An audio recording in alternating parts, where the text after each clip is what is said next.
ஆண்டவர் மீட்பருமாகிய இயேசு கிறிஸ்துவின் நாமத்தினால உங்களை வாழ்த்தி வரவேற்கிறேன். வாசிக்கப்பட்ட வேத பகுதி எரேமியா 31வது அதிகாரம் முதல் வசனம். அக்காலத்திலே நான் இஸ்ரவேலின் வம்சங்களுக்கெல்லாம் தேவனாயிருப்பேன், அவர்கள் என் ஜனமாய் இருப்பார்கள் என்று கர்த்தர் சொல்லுகிறார். ஆமென். கர்த்தர் நம்முடைய சபையை கட்டி எழுப்புகிற தேவன். கர்த்தர் நம்முடைய குடும்பங்களை கட்டி எழுப்புகிற தேவன். கர்த்தர் என்னுடைய பரிசுத்த ஜீவியத்தை, பரிசுத்த ஆவிக்குரிய வாழ்க்கையை அவர் கட்டி எழுப்புகிற தேவனாய் இருக்கிறார். ஆமென். இன்றைக்கு செய்தி, கர்த்தர் நம்முடைய குடும்பங்களை கட்டி எழுப்புகிறார். அதுல நான் குடும்பங்களை குறித்து தியானிக்கும்படிக்காக வேத புஸ்தகத்தை திறந்த பொழுது வேத புஸ்தகம் முழுவதும் குடும்பங்களாக நிரம்பி இருக்கிறது. ஆமென்.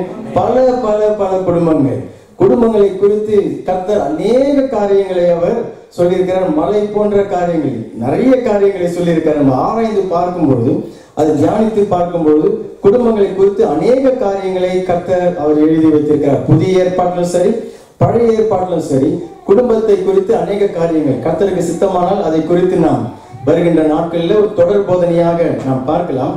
இன்றைக்கு கர்த்தர் நம்முடைய குடும்பங்களை அவர் கட்டுகிறார். என்ன தலைப்பில் நம்ம பார்க்கிறோம்? குடும்பத்தினுடைய ரட்சிப்பும் குடும்ப ஜெபமும். ஆமென். குடும்பத்தினுடைய ரட்சிப்பும் குடும்ப ஜெபமும் என்கிற அந்த தலைப்பில் நாம் பார்க்கிறோம். கர்த்தர் தம்மை அந்த வசனத்துல சொல்லும் பொழுதும் இஸ்ரவேலின் வம்சங்களின் தேவனாய் இருப்பேன். வம்சம் சொல்லும் பொழுது குடும்பங்கள். நான் இஸ்ரவேலின் குடும்பங்களுக்கு நான் தேவனாய் இருக்கிறேன்.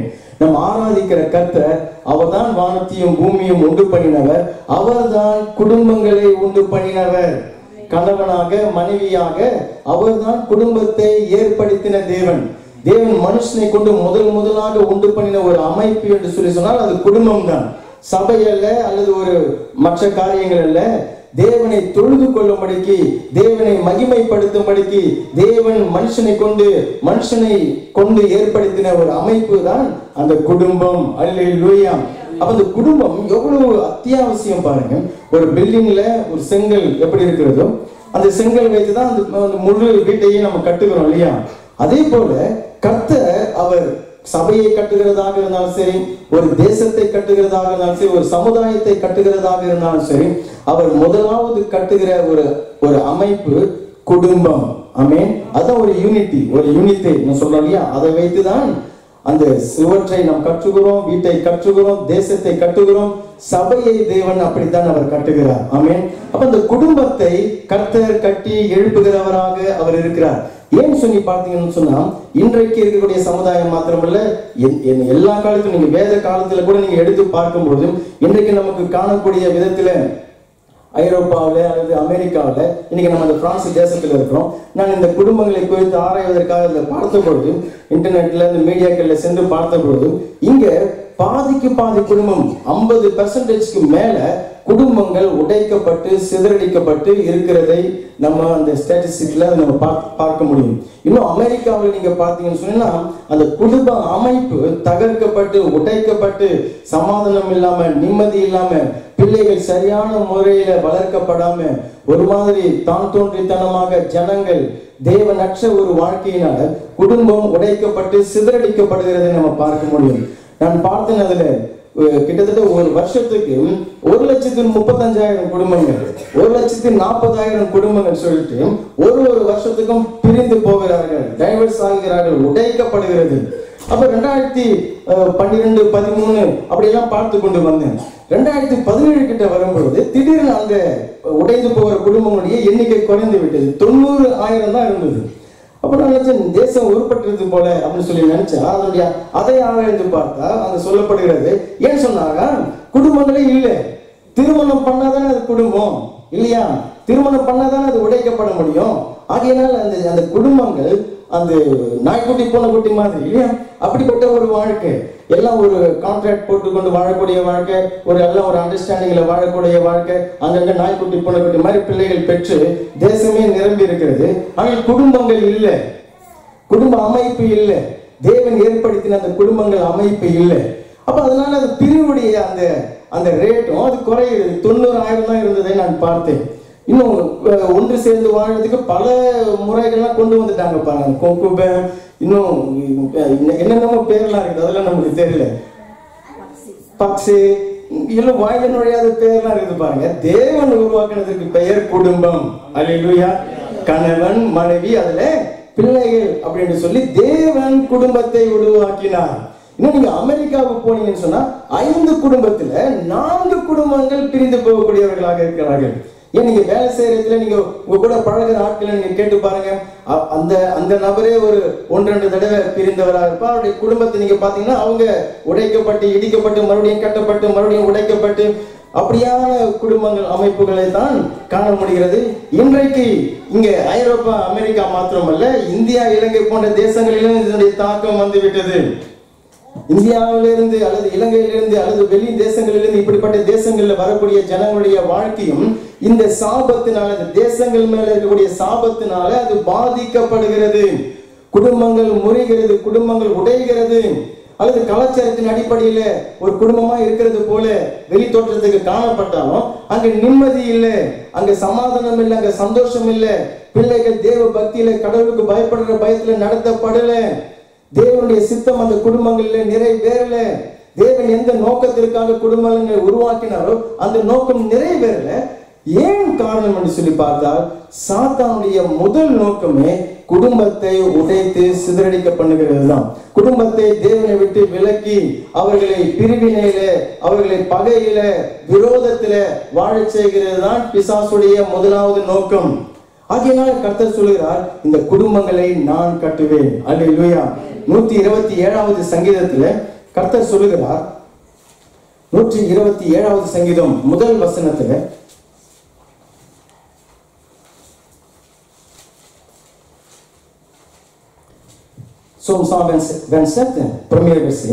கர்த்தர் வீட்டை கட்டாராகில் அதை கட்டுகிறவர்களுடைய பிரயாசம் விருதா. பாருங்க, அடுத்த வசனம் அதையும் சேர்த்து வாசித்து விடலாம்.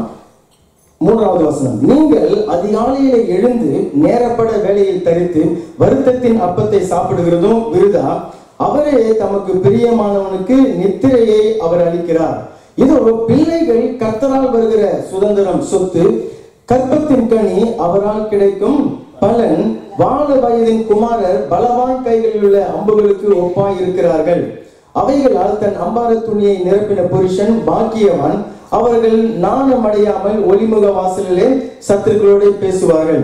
எல்லா வசனத்தையும் நாம் தியானிக்கல. மாறாக குடும்பத்தை அநேகர் எப்படி கட்ட விரும்புகிறார்களாம்? அவருடைய வேலையினால வருத்தத்தின் அப்பத்தை சாப்பிட்டு கண்முழித்து இரவும் பகலுமா வேலை செய்து சம்பாதிச்சுட்டாக்கா குடும்பத்தை கட்டி விட்டுடலாம். அல்லது படிச்சு ஒரு பெரிய படிப்புக்கு வந்துட்டாக்கா குடும்பத்தை கட்டி முடிச்சிடலாம். அல்லது குடும்பத்தில் இருக்கிற காரியங்கள் எல்லாம் செய்துட்டா குடும்பத்தை கட்டி முடிச்சிடலாம்னு சொல்லி இல்லவே இல்லை. தேவன் சொல்லுகிறார், அது அப்படி கட்டப்படுகிறது விருதா. விருதான்னு சொன்னாக்கா பயனற்றது, வேஸ்ட் அப்படின்னு சொல்லி கர்த்தர் சொல்லுகிறார். ஜனங்கள் அப்படிதான் அதை கட்ட விரும்புகிறார்கள். ஏன் கர்த்தர் சொல்கிறார், நான் வீட்டை கட்ட வேண்டும். கர்த்தர் தான் நம்முடைய குடும்பங்களை கட்ட முடியும். கர்த்தரால தான் நம்முடைய வீட்டை அவர் கட்ட முடியும். கர்த்தரால தான் கணவன் மனைவி உறவை, பெற்றோர் பிள்ளைகளை கர்த்தர் தான் கட்டி எழுப்ப முடியும். அல்லேலூயா. அவர் கட்டலைன்னு சொல்லி சொன்னா கட்டுகிறவருடைய பிரயாசம் வீணாய் போகும். எப்படி கர்த்தர் அதை கட்டுகிறார்? ஒரே ஒரு வசனம், நீதிமொழிகள் 24வது அதிகாரத்துல வேதம் சொல்லுகிறது. நீதிமொழிகள் 24வது அதிகாரம் 3வது வசனம். அதிலே வீடு ஞானத்தினாலே கட்டப்பட்டு விவேகத்தினாலே நிலைநிறுத்தப்படுகிறது. கர்த்தர் நம்முடைய குடும்பங்களை, நம்முடைய வீட்டை அவர் தம்முடைய ஞானத்தினாலே அவர் கட்டுகிறார். தாம் தருகிற விவேகத்தை கொண்டு அந்த குடும்பங்களை அவர் கட்டுகிறார். எப்படிப்பட்ட ஞானத்தை அவர் சொல்லி அவர் கட்டுகிறார்? முதல் குடும்பம், தேவன் உண்டாக்கின முதல் குடும்பம் ஆதாம் ஏவாள். அந்த குடும்பத்தை பாருங்க. தேவன் மண்ணில் இருந்து ஆதாமை அவர் உருவாக்கி தம்முடைய சாயலின்படியும் தம்முடைய ரூபத்தின்படியும் உருவாக்கி அவனுக்கு தம்முடைய ஜீவ சுவாசத்தை ஊதினார். ஆமென். மனுஷன் ஜீவ ஆத்மாவாக ஆனான். அவன் ஆதாம் என்று சொல்லி அவன் அழைக்கப்பட்டான். ஆதாமுக்கு வேற யாருமே கிடையாது இந்த உலகத்துல. அவன் உண்டு, தேவன் உண்டு.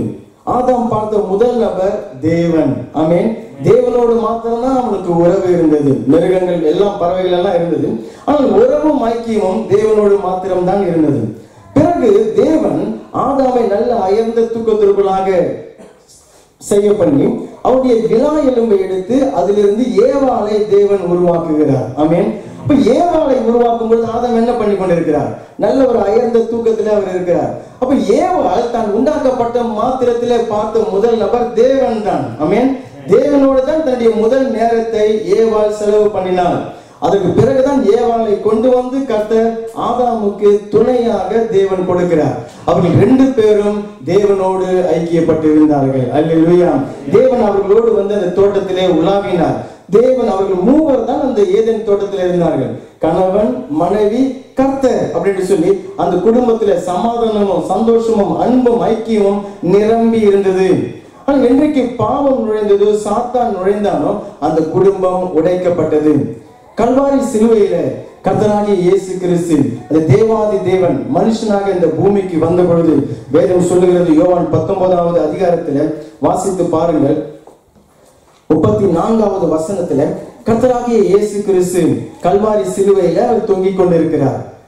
உலகத்தின் இரட்சகராக, உலகத்தின் பாவங்களை சுமந்து தீர்க்கிற ஆட்டுக்குட்டியாக கர்த்தராகிய இயேசு கிறிஸ்து கல்வாரி சிலுவையில அவர் தொங்கிக் கொண்டிருக்கிறார். சிலுவையில பல மணி நேரம் அவர் அந்த பல பாடுகளையும் அவமானங்களையும் அவர் அனுபவித்து 6 மணி நேரம் சிலுவையில தொங்கி அவர் மரித்தும் போய்விட்டார். பிதாவே, உம்மிடத்தில் என்னுடைய ஆவியை ஒப்புவிக்கிறேன் என்று சொல்லி இயேசு மரித்தும் போன பிறகு அங்க இருந்த ரோம போர் சேவகன் அவருடைய விழாவிலே ஈட்டியினாலே குத்துகிறான். அந்த ஈட்டில் இருந்து ரத்தமும் தண்ணீரும் புறப்பட்டு வந்தது. அல்லேலூயா, அல்லேலூயா. எதற்காக கர்த்தர் அந்த காயத்தை ஏற்றுக்கொண்டார்?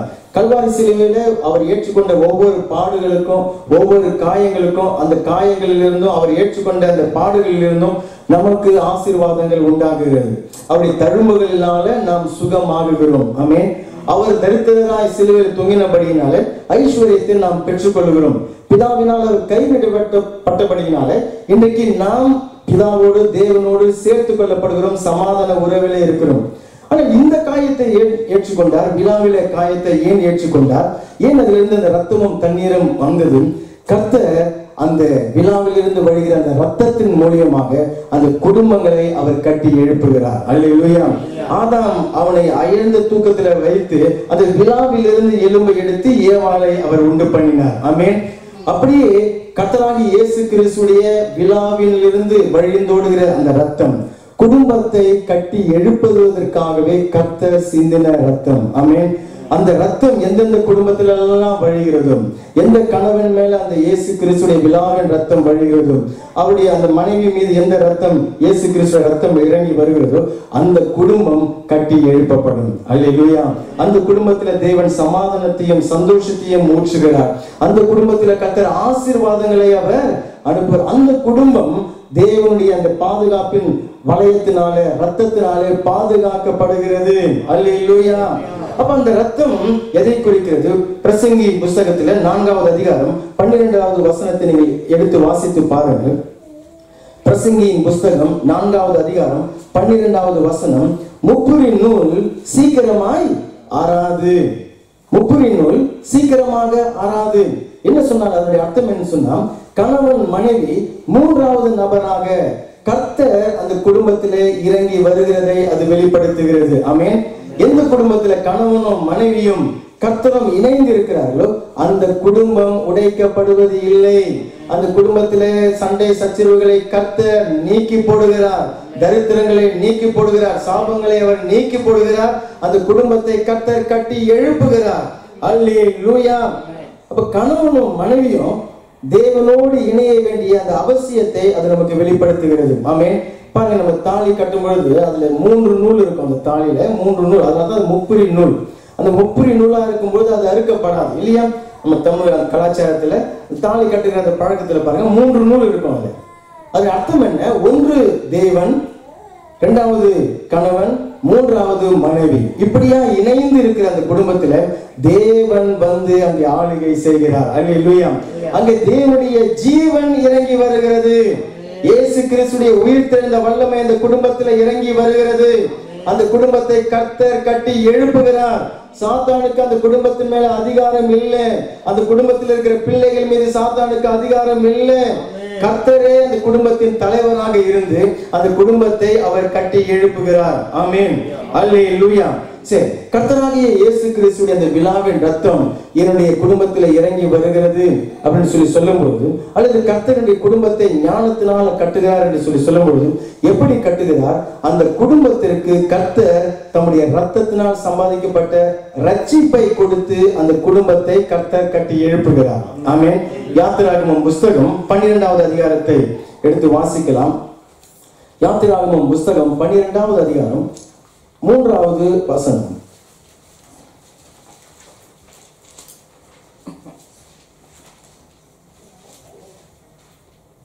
யாத்திராகமம் 12வது அதிகாரம் 3வது வசனம். நீங்கள் இஸ்ரவேல் சபையார் யாவரையும் நோக்கி, இந்த மாதம் 10ஆம் தேதியிலே வீட்டு தலைவர்கள் வீட்டுக்கு ஒரு ஆட்டுக்குட்டியாக ஒவ்வொருவரும் ஒரு ஆட்டுக்குட்டியை தெரிந்து கொள்ள கடவர்கள். ஆமென். இஸ்ரவேல் ஜனங்கள் எகிப்தில அடிமைகளாக இருக்கிறார்கள். இஸ்ரவேலின் குடும்பங்கள் எகிப்தில அடிமைகளாக இருக்கிறார்கள். எகிப்து இந்த உலகத்திற்கு அடையாளமும் பார்வோன் சாத்தானுக்கு அடையாளமாக இருக்கிறார்கள். அந்த ஜனங்கள் அங்கே அடிமைகளாக பல நூற்றாண்டுகளாக அடிமைகளாக இருக்கிறார்கள். நிம்மதி இல்லை, சொந்தமா அவர்களுக்கு ஒரு வாழ்க்கை இல்லை. அவர்கள் வேலை செய்கிறது எல்லாமே சாப்பிடுவதற்கும் தூங்குவதற்காக மாத்திரம்தானே தவிர அவர்கள் உழைப்புக்கு ஏற்ற பலன் அங்கே இல்லை. குடும்பம் கட்டப்படுகிறது இல்லை, அங்கு நிம்மதி இல்லை. அவர்களை பார்வோன் அடிமைப்படுத்தி அவர்களை ஒடுக்கி கொண்டிருக்கிறான். இந்த சமயத்தில் கர்த்தர் அவருடைய கூக்குரலை கேட்டு மோசேவை அனுப்புகிறார். மோசே வழியாக தேவன் சொன்ன வார்த்தை தான் இந்த வார்த்தை.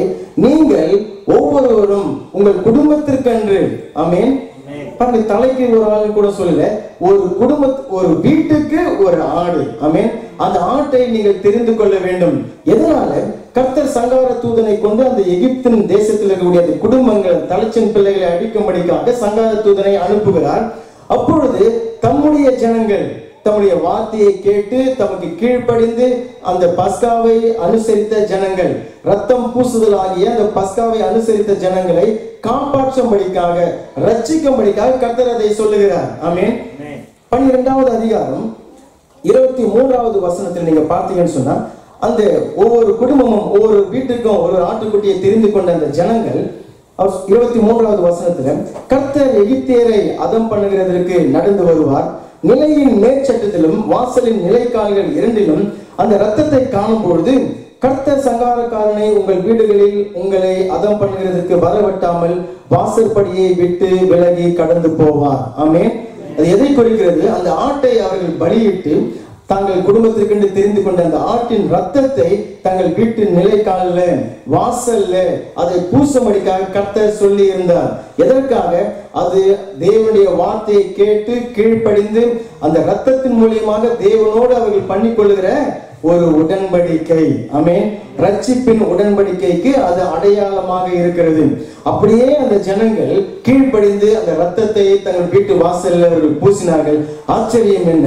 சங்கார தூதன் இஸ்ரவேல் ஜனங்களுடைய வீட்டிற்கு வரும்பொழுது பூசப்பட்டிருக்கிற ஆட்டுக்குட்டியின் ரத்தத்தை பார்த்து அதை அவன் விட்டு கடந்து போனான். ஆமென். அது அந்த பாஸ்கா பெருவிழா. பாஸ்கா என்று சொல்லி சொன்னால் கடந்து போகுதல். ஆமென்.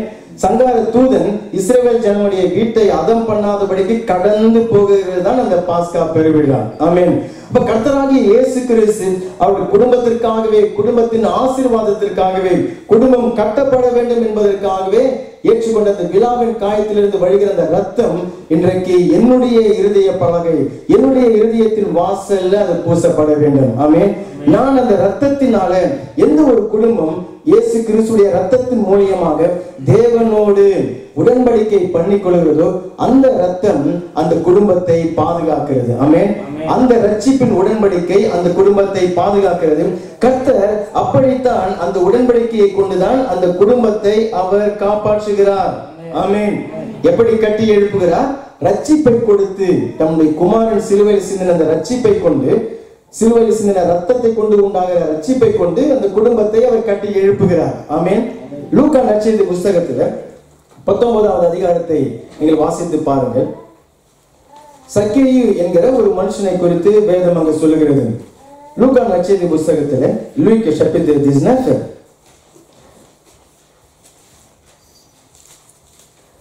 5வது வசனத்துல கர்த்தராகிய இயேசு கிறிஸ்து எரிகோ பட்டணத்திற்கு அந்த வாசல் வழியாக அந்த தெருக்களிலே அவர் நடந்து போகிறார். எரிகோ என்று சொல்லும்போது சபிக்கப்பட்ட ஒரு பூமி என்று சொல்லி அர்த்தம். அங்கே இயேசு வருகிறதை கேள்விப்பட்டு சக்கேயு என்கிற ஒரு ஆயக்காரன், ஒரு மனுஷன் மரத்தின் மேலே ஏறிக்கொண்டு இயேசுவை காணும்படியாக அவன் வாஞ்சியாக இருக்கிறான். 5வது வசனத்துல இயேசு அந்த மரத்தின் பக்கம் வந்த பொழுது, மரத்தின் வழியாக கடந்து சென்ற பொழுது அங்கே நின்று அந்த சக்கேயுவை பார்த்து, சக்கேயுவே நீ சீக்கிரமாக இறங்கி வா, நான் உன் வீட்டிலே வந்து தங்க வேண்டும். அல்லேலூயா. நான் உன் வீட்டிலே வந்து தங்க வேண்டும் என்று சொல்லி கர்த்தர் அவனை அழைக்கிறார். அதுக்கு சக்கேயு என்ன பண்ண வேண்டும்? ஏறி இருக்கிற அந்த மரத்திலிருந்து சீக்கிரமாக அவன் இறங்கி வர வேண்டும். அல்லேலூயா. கர்த்தர் என்னுடைய வீட்டிற்கு வர வேண்டும். கர்த்தர் என்னுடைய குடும்பத்தில் வந்து தங்க வேண்டும். என்னுடைய குடும்பம் கட்டி எழுப்பப்பட வேண்டும். கர்த்தர் அவனை அழைக்கிறார். நீ இறங்கி வா, உன்னுடைய மேட்டிமையிலிருந்து நீ இறங்கி வா, உன்னுடைய பாரம்பரியத்திலிருந்து நீ இறங்கி வா, உன்னுடைய அந்தஸ்திலிருந்து நீ இறங்கி வா, நான் உன்னுடைய வீட்டுக்கு வர வேண்டும். அல்லேலூயா. அடுத்த வசனம் சொல்லுகிறது, அவன் பாவியான மனுஷனாக இருந்தான் என்று சொல்லி ஜனங்கள் எல்லாருமே அவர்கள் முறுமுறுக்கிறார்கள். 8வது வசனத்துல இயேசுவோடு அந்த மனுஷன் நடந்து போகும்பொழுது அவன் மனம் திரும்பி விடுகிறான். ஆமென். ஆண்டவரே என்று சொல்லி தன்னுடைய பாவத்தை உணர்ந்தவனாக தன்னுடைய பாவத்திற்கு தான் நிவர்த்தி செய்வேன் அப்படின்னு சொல்லி கர்த்தராகிய இயேசு கிறிஸ்துவிடத்தில் அவன் ஒப்பு கொடுக்கிறான். மனம் திரும்புகிற பிள்ளைகள் பாருங்க, பாவத்திலிருந்து மனம் திரும்புகிற ஒவ்வொருவரையும் கர்த்தர் சந்திக்கிறார். அல்லேலூயா. தன்னுடைய பாவத்தை விட்டு, தன்னுடைய அக்கிரமத்தை விட்டு, தன்னுடைய மீறுதல்களை விட்டு, தன்னுடைய அறியாமையை விட்டு, தன்னுடைய உலக பாரம்பரியங்களை விட்டு திரும்புகிற ஜனங்களுக்கு கர்த்தர் கொடுக்கிற ஆசீர்வாதம் என்ன? ரட்சிப்பு. ஆமென். வசனம் 9வது வசனத்தை வாசித்து பாருங்க. கர்த்தர் சொல்கிறார், இந்த வீட்டுக்கு இன்றைக்கு ரட்சிப்பு வந்தது. ஆமென். இன்றைக்கு இந்த வீட்டுக்கு ரட்சிப்பு வந்தது. அல்லேலூயா. அன்பான சகோதரனே, சகோதரியே, உன்னுடைய வீட்டுக்கு கர்த்தருடைய ரட்சிப்பு வர வேண்டும். உன்னுடைய குடும்பத்திலே கர்த்தர் இறங்கி வர வேண்டும். நீ இறங்கி வா, நான் உன்னுடைய வீட்டிலே வந்து நான் தங்க வேண்டும். எந்த குடும்பத்தை கர்த்தர் கட்டுகிறார்? எந்த குடும்பத்திலே, எந்த வீட்டிலே அந்த இரட்சகராகிய இயேசு கிறிஸ்து, உலகத்தின் இரட்சகர், என்னுடைய குடும்பத்தின் இரட்சகர், என்னுடைய குடும்பத்திலே வந்து அவர் தங்க வேண்டும். ஆமென். அப்பொழுது அந்த குடும்பத்திலே ஒரு ரட்சிப்பு உண்டாக வேண்டும். அல்லேலூயா. ஏன் சக்கேயுடைய வீட்டுல ரட்சிப்பு வர வேண்டும்? அங்க பாவத்தின் விளைவுகள், சக்கேயுடைய வாழ்க்கையினால உண்டான பாவங்கள், அந்த பாவத்தினுடைய சாபங்கள், தோஷங்கள் நிறைந்த ஒரு குடும்பமாக அது இருந்தது. ஆமென். அந்த குடும்பத்திற்குள்ளாக இருள் சூழ்ந்து கொண்டிருந்தது. அந்த இருளின் மத்தியிலே கர்த்தராகிய இயேசு கிறிஸ்து கடந்து வந்தார். ஆமென். அந்த இருள் எல்லாமே விலகி போனது. ஆண்டவர் சொன்னார், இன்றைக்கு இந்த குடும்பத்திற்கு ரட்சிப்பு வந்தது. இன்றைக்கே வந்து விட்டது. என்றைக்கு இயேசு கிறிஸ்து உங்களுடைய வீட்டில் அவர் இறங்கி வருகிறாரோ அன்றைக்கே நம்முடைய குடும்பத்திலே சாபங்கள் நீக்கப்பட்டு, தோஷங்கள் நீக்கப்பட்டு, சத்துருடைய தாக்குதல்கள் நீக்கப்பட்டு, வியாதியின் கட்டுகள் நீக்கப்பட்டு, மரணத்தின் கட்டுகள், தரித்திரங்கள் நீக்கப்பட்டு, கர்த்தராகிய இயேசு கொடுக்கிற அந்த ரட்சிப்பு நம்முடைய குடும்பத்திலே இறங்கி வரும். ஆமென். இயேசு என்னைக்கு என்னுடைய வீட்டுக்கு வருகிறாரோ அன்றைக்கு அங்கே ரட்சிப்பு வருகிறது. ஆமென். அப்ப இன்றைக்கு நான் ரட்சிக்கப்பட்டிருக்கிறேன். அதனுடைய அர்த்தம் என்ன? நான் மாத்திரம் ரட்சிக்கப்பட வேண்டியது தேவனுடைய விருப்பம் அல்ல. நான் ரட்சிக்கப்பட்டிருக்கிறேன், தேவனுடைய வார்த்தையை பெற்றிருக்கிறேன், பிதாவை அப்பா என்று சொல்லி நான் கூப்பிடுகிறேன், அவருடைய ஆராதனையில வந்து அவரை ஆர்ப்பரித்து நான் சந்தோஷமா துதிக்கிறேன், சமாதானத்தினால சந்தோஷத்தினால நிரம்பி இருக்கிறேன். ஆனா தேவனுடைய விருப்பம் என்ன? என் குடும்பம் முழுவதும் ரட்சிக்கப்பட வேண்டும். ஆமென். என் குடும்பம் முழுவதும் ரட்சிக்கப்படுவதற்காக தான் கர்த்தர் உங்களையும் என்னையும் அவர் ரட்சித்து இருக்கிறார். யோசுவா புஸ்தகத்துல 2வது அதிகாரத்தை நாம் வாசித்து பார்க்கும்போது அங்கேயும் மறுபடியும் அந்த எரிகோ பட்டணம், அந்த எரிகோ பட்டணத்தின் மதில்ல ராகாப் என்கிற ஒரு வேசி அவர் தங்கியிருக்கிறார். இஸ்ரவேல் ஜனங்கள் எகிப்திலிருந்து விடுதலையாகி அவர்கள் கானான் தேசத்தை தேவன் வாக்கு பண்ணின அந்த தேசத்தை நோக்கி நடந்து கொண்டு இப்ப அந்த கானான் தேசத்துக்குள்ள நுழைகிற அந்த வாசல் தான் எரிகோ. அந்த எரிகோ பட்டணத்துல அவர்கள் கடந்து சென்றாதான் அந்த கானான் தேசத்துக்குள்ளாக நுழைய முடியும். அந்த ராகாப் என்கிற ஒரு வேசி இருந்தால், அவள் ஒரு வேசி தான், தேவனுக்கு பிரியமில்லாத ஒரு வாழ்க்கையை வாழ்ந்த ஒரு பெண் தான். ஆனால் அவருடைய இருதயத்துல ஒரு வாஞ்சை இருந்தது. அந்த இஸ்ரவேல் தேவனை குறித்து அவள் கேள்விப்பட்டிருந்தார். அவர்தான் வானத்திற்கும் பூமிக்கும் தேவனாகிய கர்த்தர் என்பதை அவள் கேள்விப்பட்டிருந்தார். இப்போ யோசுவா தலைமையில வந்த இஸ்ரவேல் ஜனங்கள், யோசுவா 2 வேவுக்காரரை அந்த எரிகோ பட்டணத்துல சென்று நகரம் எப்படி இருக்கிறதுங்கிறதை பார்த்து வர அனுப்புகிறான். அப்ப அனுப்பப்பட்ட பொழுது அந்த ராகாப் என்கிற தேசிதான் இந்த 2 வேவுக்காரரையும் தன்னுடைய வீட்டிலே சேர்த்து கொண்டு, மாத்திரமல்ல அந்த எரிகோ தேசத்து ராஜா இவர்கள் வேவுக்காரர்கள் வந்திருக்கிறார்கள் என்று சொல்லி அவர்களை தேடி வந்த போது அந்த 2 வேவுக்காரருக்கும் தயவு செய்து தன்னுடைய வீட்டிலே அவர் ஒழித்து வைத்துக் கொண்டார். அதனுடைய விளைவு என்ன? அவர்கள் அந்த பட்டணத்தை அழிக்க போகிறார்கள். அதையெல்லாம் அவள் கேள்விப்படுகிறாள். அந்த ராகாப் கேள்விப்படுகிறாள். இந்த தேவன் எவ்வளவு சர்வ வல்லமை உள்ள தேவன் என்கிறதை எல்லாம் அவள் கேள்விப்பட்டிருக்கிறாள். அப்பொழுது 13வது வசனத்திலே அவள் சொல்லுகிறாள் பாருங்க. யோசுவா புஸ்தகம் 2வது அதிகாரம் 13வது வசனத்திலே அவள் சொல்லுகிறாள், நீங்கள், அதாவது இந்த இஸ்ரவேல் ஜனங்கள் இந்த எரிகோ பட்டணத்தை அழிக்க வரும்பொழுது, நீங்கள் என் தகப்பனையும் என் தாயையும் என் சகோதரரையும் என் சகோதரிகளையும் அவர்களுக்கு உண்டான எல்லாவற்றையும் உயிரோடே வைத்து எங்கள் ஜீவனை சாவுக்கு தப்பிவிக்கும்படி எனக்கு நிச்சயமான அடையாளத்தை கொடுக்க வேண்டும் என்றார். அப்போ அவள் தான் மாத்திரம் ரட்சிக்கப்பட்டால் போதும் என்று சொல்லி நினைக்கல பாருங்க. நான் இந்த 2 பேருக்கு தயவு செய்தேன், ஜனங்களுக்கு அவர்கள் அந்த தேசத்துல அழிவு கொண்டு வரும்பொழுது அதிலிருந்து நான் மாத்திரம் காப்பாற்றப்பட்டால் போதும் அப்படின்னு சொல்லி அந்த பெண் நினைக்கல. அவள் என்ன நினைச்சா, அவள் காப்பாற்றப்படணும், அவருடைய தகப்பன் காப்பாற்றப்படணும், அவருடைய தாய் காப்பாற்றப்படணும், அவருடைய சகோதரர்கள் சகோதரிகள் அவர்களுக்கு உண்டான எல்லாவற்றையும், இன்னும் ஆடு மாடுகள் எல்லாமே சேர்த்து அது எல்லாமே உயிரோடு வைக்கப்பட வேண்டும். இதுதான் அந்த ராகாப் என்கிற வேசினுடைய வாஞ்சை. அல்லேலூயா. இன்றைக்கு ரட்சிக்கப்பட்டிருக்கிற அன்பான சகோதரி சகோதரி, கர்த்தர் நம் குடும்பம் முழுவதையும் அவர் ரட்சிக்க அவர் விரும்புகிறார். அல்லேலூயா. யாரை கொண்டு? என் மூலியமாக, என்னுடைய கண்ணீரின் ஜெபத்தினால, என்னுடைய முழங்கால்கள் கர்த்தருக்கு முன்பாக முடங்கி அவர்களுக்காக கருத்தோடு ஜெபிக்கிறதுனால. யோசனை பண்ணி பாருங்க, நான் ரட்சிக்கப்பட்டு எத்தனை வருஷங்கள் ஆகுகிறது. தேவனுடைய வார்த்தையை நான் பெற்றிருக்கிறேன், அபிஷேகத்தை நான் பெற்றிருக்கிறேன், என் குடும்பத்தாருக்கு நான் சொல்லி இருக்கிறேனா, என் பிள்ளைகளை ரட்சிப்பட நான் நடத்துகிறேனா, என் மனைவிக்காக என் கணவருக்காக நான் ஜெபித்து இருக்கிறேனா. ரட்சிக்கப்பட வேண்டும் என்கிறது தேவனுடைய சித்தம். நான் மாத்திரமல்ல, குடும்பம் முழுவதையும் ரட்சிக்கும்படிக்கு கர்த்தர் அவர் சொல்லுகிறார். அல்லேலூயா. ஆகினால்தான் அப்போஸ்தலர் 16வது அதிகாரம் 30வது வசனத்துல ஒரு ஜெயில் அதிகாரி ஜெயில் கைதியாய் இருந்த பவுலை பார்த்து அவன் கேட்கிறான், ஆண்டவர்மாரே, நான் ரட்சிக்கப்படுவதற்கு நான் என்ன செய்ய வேண்டும்? ஆமென். ஒரு கைதியை பார்த்து அந்த ஜெயில் அதிகாரி கேட்கிறார், ஆண்டவர்மாரே, நாங்கள் ரட்சிக்கப்படுவதற்கு நாங்கள் என்ன செய்ய வேண்டும்? அவன் சொல்லுகிறான், நீ கர்த்தராகிய இயேசு கிறிஸ்துவை விசுவாசி.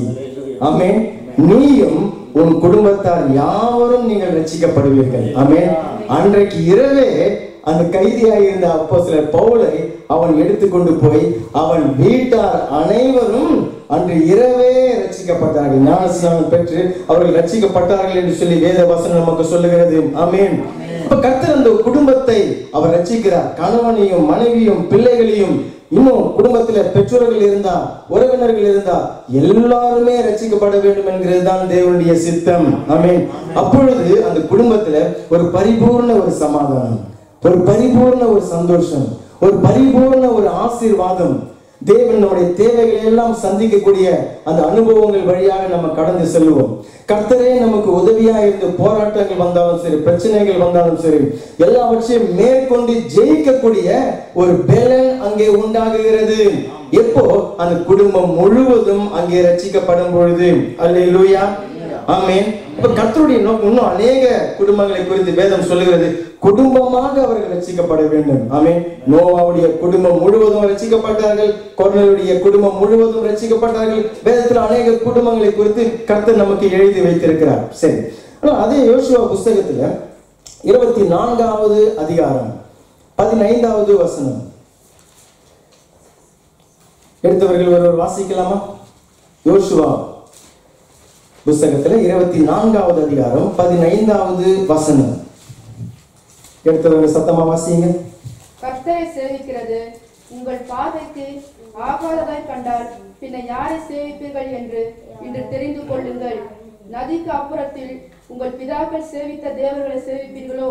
நீங்கள் வாசம் பண்ணுகிற தேசத்து குடிகளாகிய எமோரியாவின் தேவர்களை சேவிப்பீர்களோ? நானும் என் வீட்டோரும் என்றால் கர்த்தரையே சேவிப்போம் என்றான். அல்லேலூயா.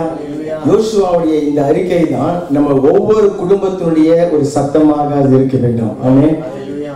யோசுவா சொல்லுகிறார், நானும் என் வீட்டாருமோ என்றால் கர்த்தரையே நாங்கள் சேவிப்போம், கர்த்தரையே நாங்கள் ஆராதிப்போம், கர்த்தரையே நாங்கள் தொழுது கொள்வோம், கர்த்தரையே நாங்கள் பின்பற்றுவோம், கர்த்தருடைய வார்த்தைக்கே நாங்கள் கீழ்ப்படிவோம் என்று சொல்லி தான் மட்டும் சொல்லவில்லையா, தானும் தன்னுடைய வீட்டாரும் தன்னுடைய குடும்பத்தாரும் சேர்ந்து எடுத்த ஒரு முடிவாக யோசுவா சொல்லுகிறார், நானும் என் வீட்டாரும் கர்த்தரையே நாங்கள் சேவிப்போம். அதனுடைய அர்த்தம் என்ன? அவர்கள் குடும்பமாக கர்த்தரை ஆராதிக்கிறவர்களாக நாம் இருக்க வேண்டும் என்கிறதை கர்த்தர் அங்கே நமக்கு அங்கே கற்றுக் கொடுக்கிறார். ஆமென். ஏன்னு சொன்னா கர்த்தர் ஒரு குடும்பத்தை உருவாக்குகிறார். பாருங்க, ஆதி குடும்பத்தை அவர் உருவாக்கினார். அதன் பிறகு பூமியில குடும்பங்கள் உருவானார்கள். தேவன் ஒரு குடும்பத்தை உருவாக்குவதனுடைய நோக்கம் என்ன? தேவ பக்தி உள்ள சந்ததியை உருவாக்குகிறது தான் தேவனுடைய நோக்கம். ஆமென். மல்கியா 2:15 அந்த வசனம் நமக்கு சொல்லுகிறது, தேவனுடைய ஒரு திருமணத்தை தேவன் செய்து வைக்கிறார். ஒரு மனுஷனை ஒரு மனுஷிக்கு திருமணத்தை செய்து வைக்கிறார். இதனுடைய நோக்கம் என்ன? தேவ பக்தி உள்ள ஒரு சந்ததியை தேவன் உருவாக்க வேண்டும். தேவனை ஆராதிக்கிற, தேவனை தொழுது கொள்ளுகிற, கர்த்தருக்கு பயப்படுகிற ஒரு சந்ததியை உருவாக்க வேண்டும் என்கிறது தான் தேவனுடைய நோக்கம். அல்லேலூயா. அவர்கள் குடும்பமாக என்னை தேட வேண்டும், அவர்கள் குடும்பமாக என்னை ஆராதிக்க வேண்டும், குடும்பமாக அவர்கள் புகழ வேண்டும், பிள்ளைகளும் பெற்றோர்களும் இணைந்து அவர்கள் ஜெபிக்க வேண்டும் என்கிறது தான் தேவனுடைய நோக்கம். அல்லேலூயா. அப்ப நான் சொல்லியிருந்த சபைகள்லாம் உருவாக்குவதற்கு முன்பாக தேவன் முதலாவது குடும்பத்தை தான் உருவாக்கினார். குடும்பம் தான் சபை, குடும்பம் தான் ஒரு குட்டி பரலோகம். அல்லேலூயா. குடும்பம் தேவன் வந்து உலாவுகிற முதல் இடம் நம்முடைய குடும்பமாக அது இருக்க வேண்டும். ஆமென்.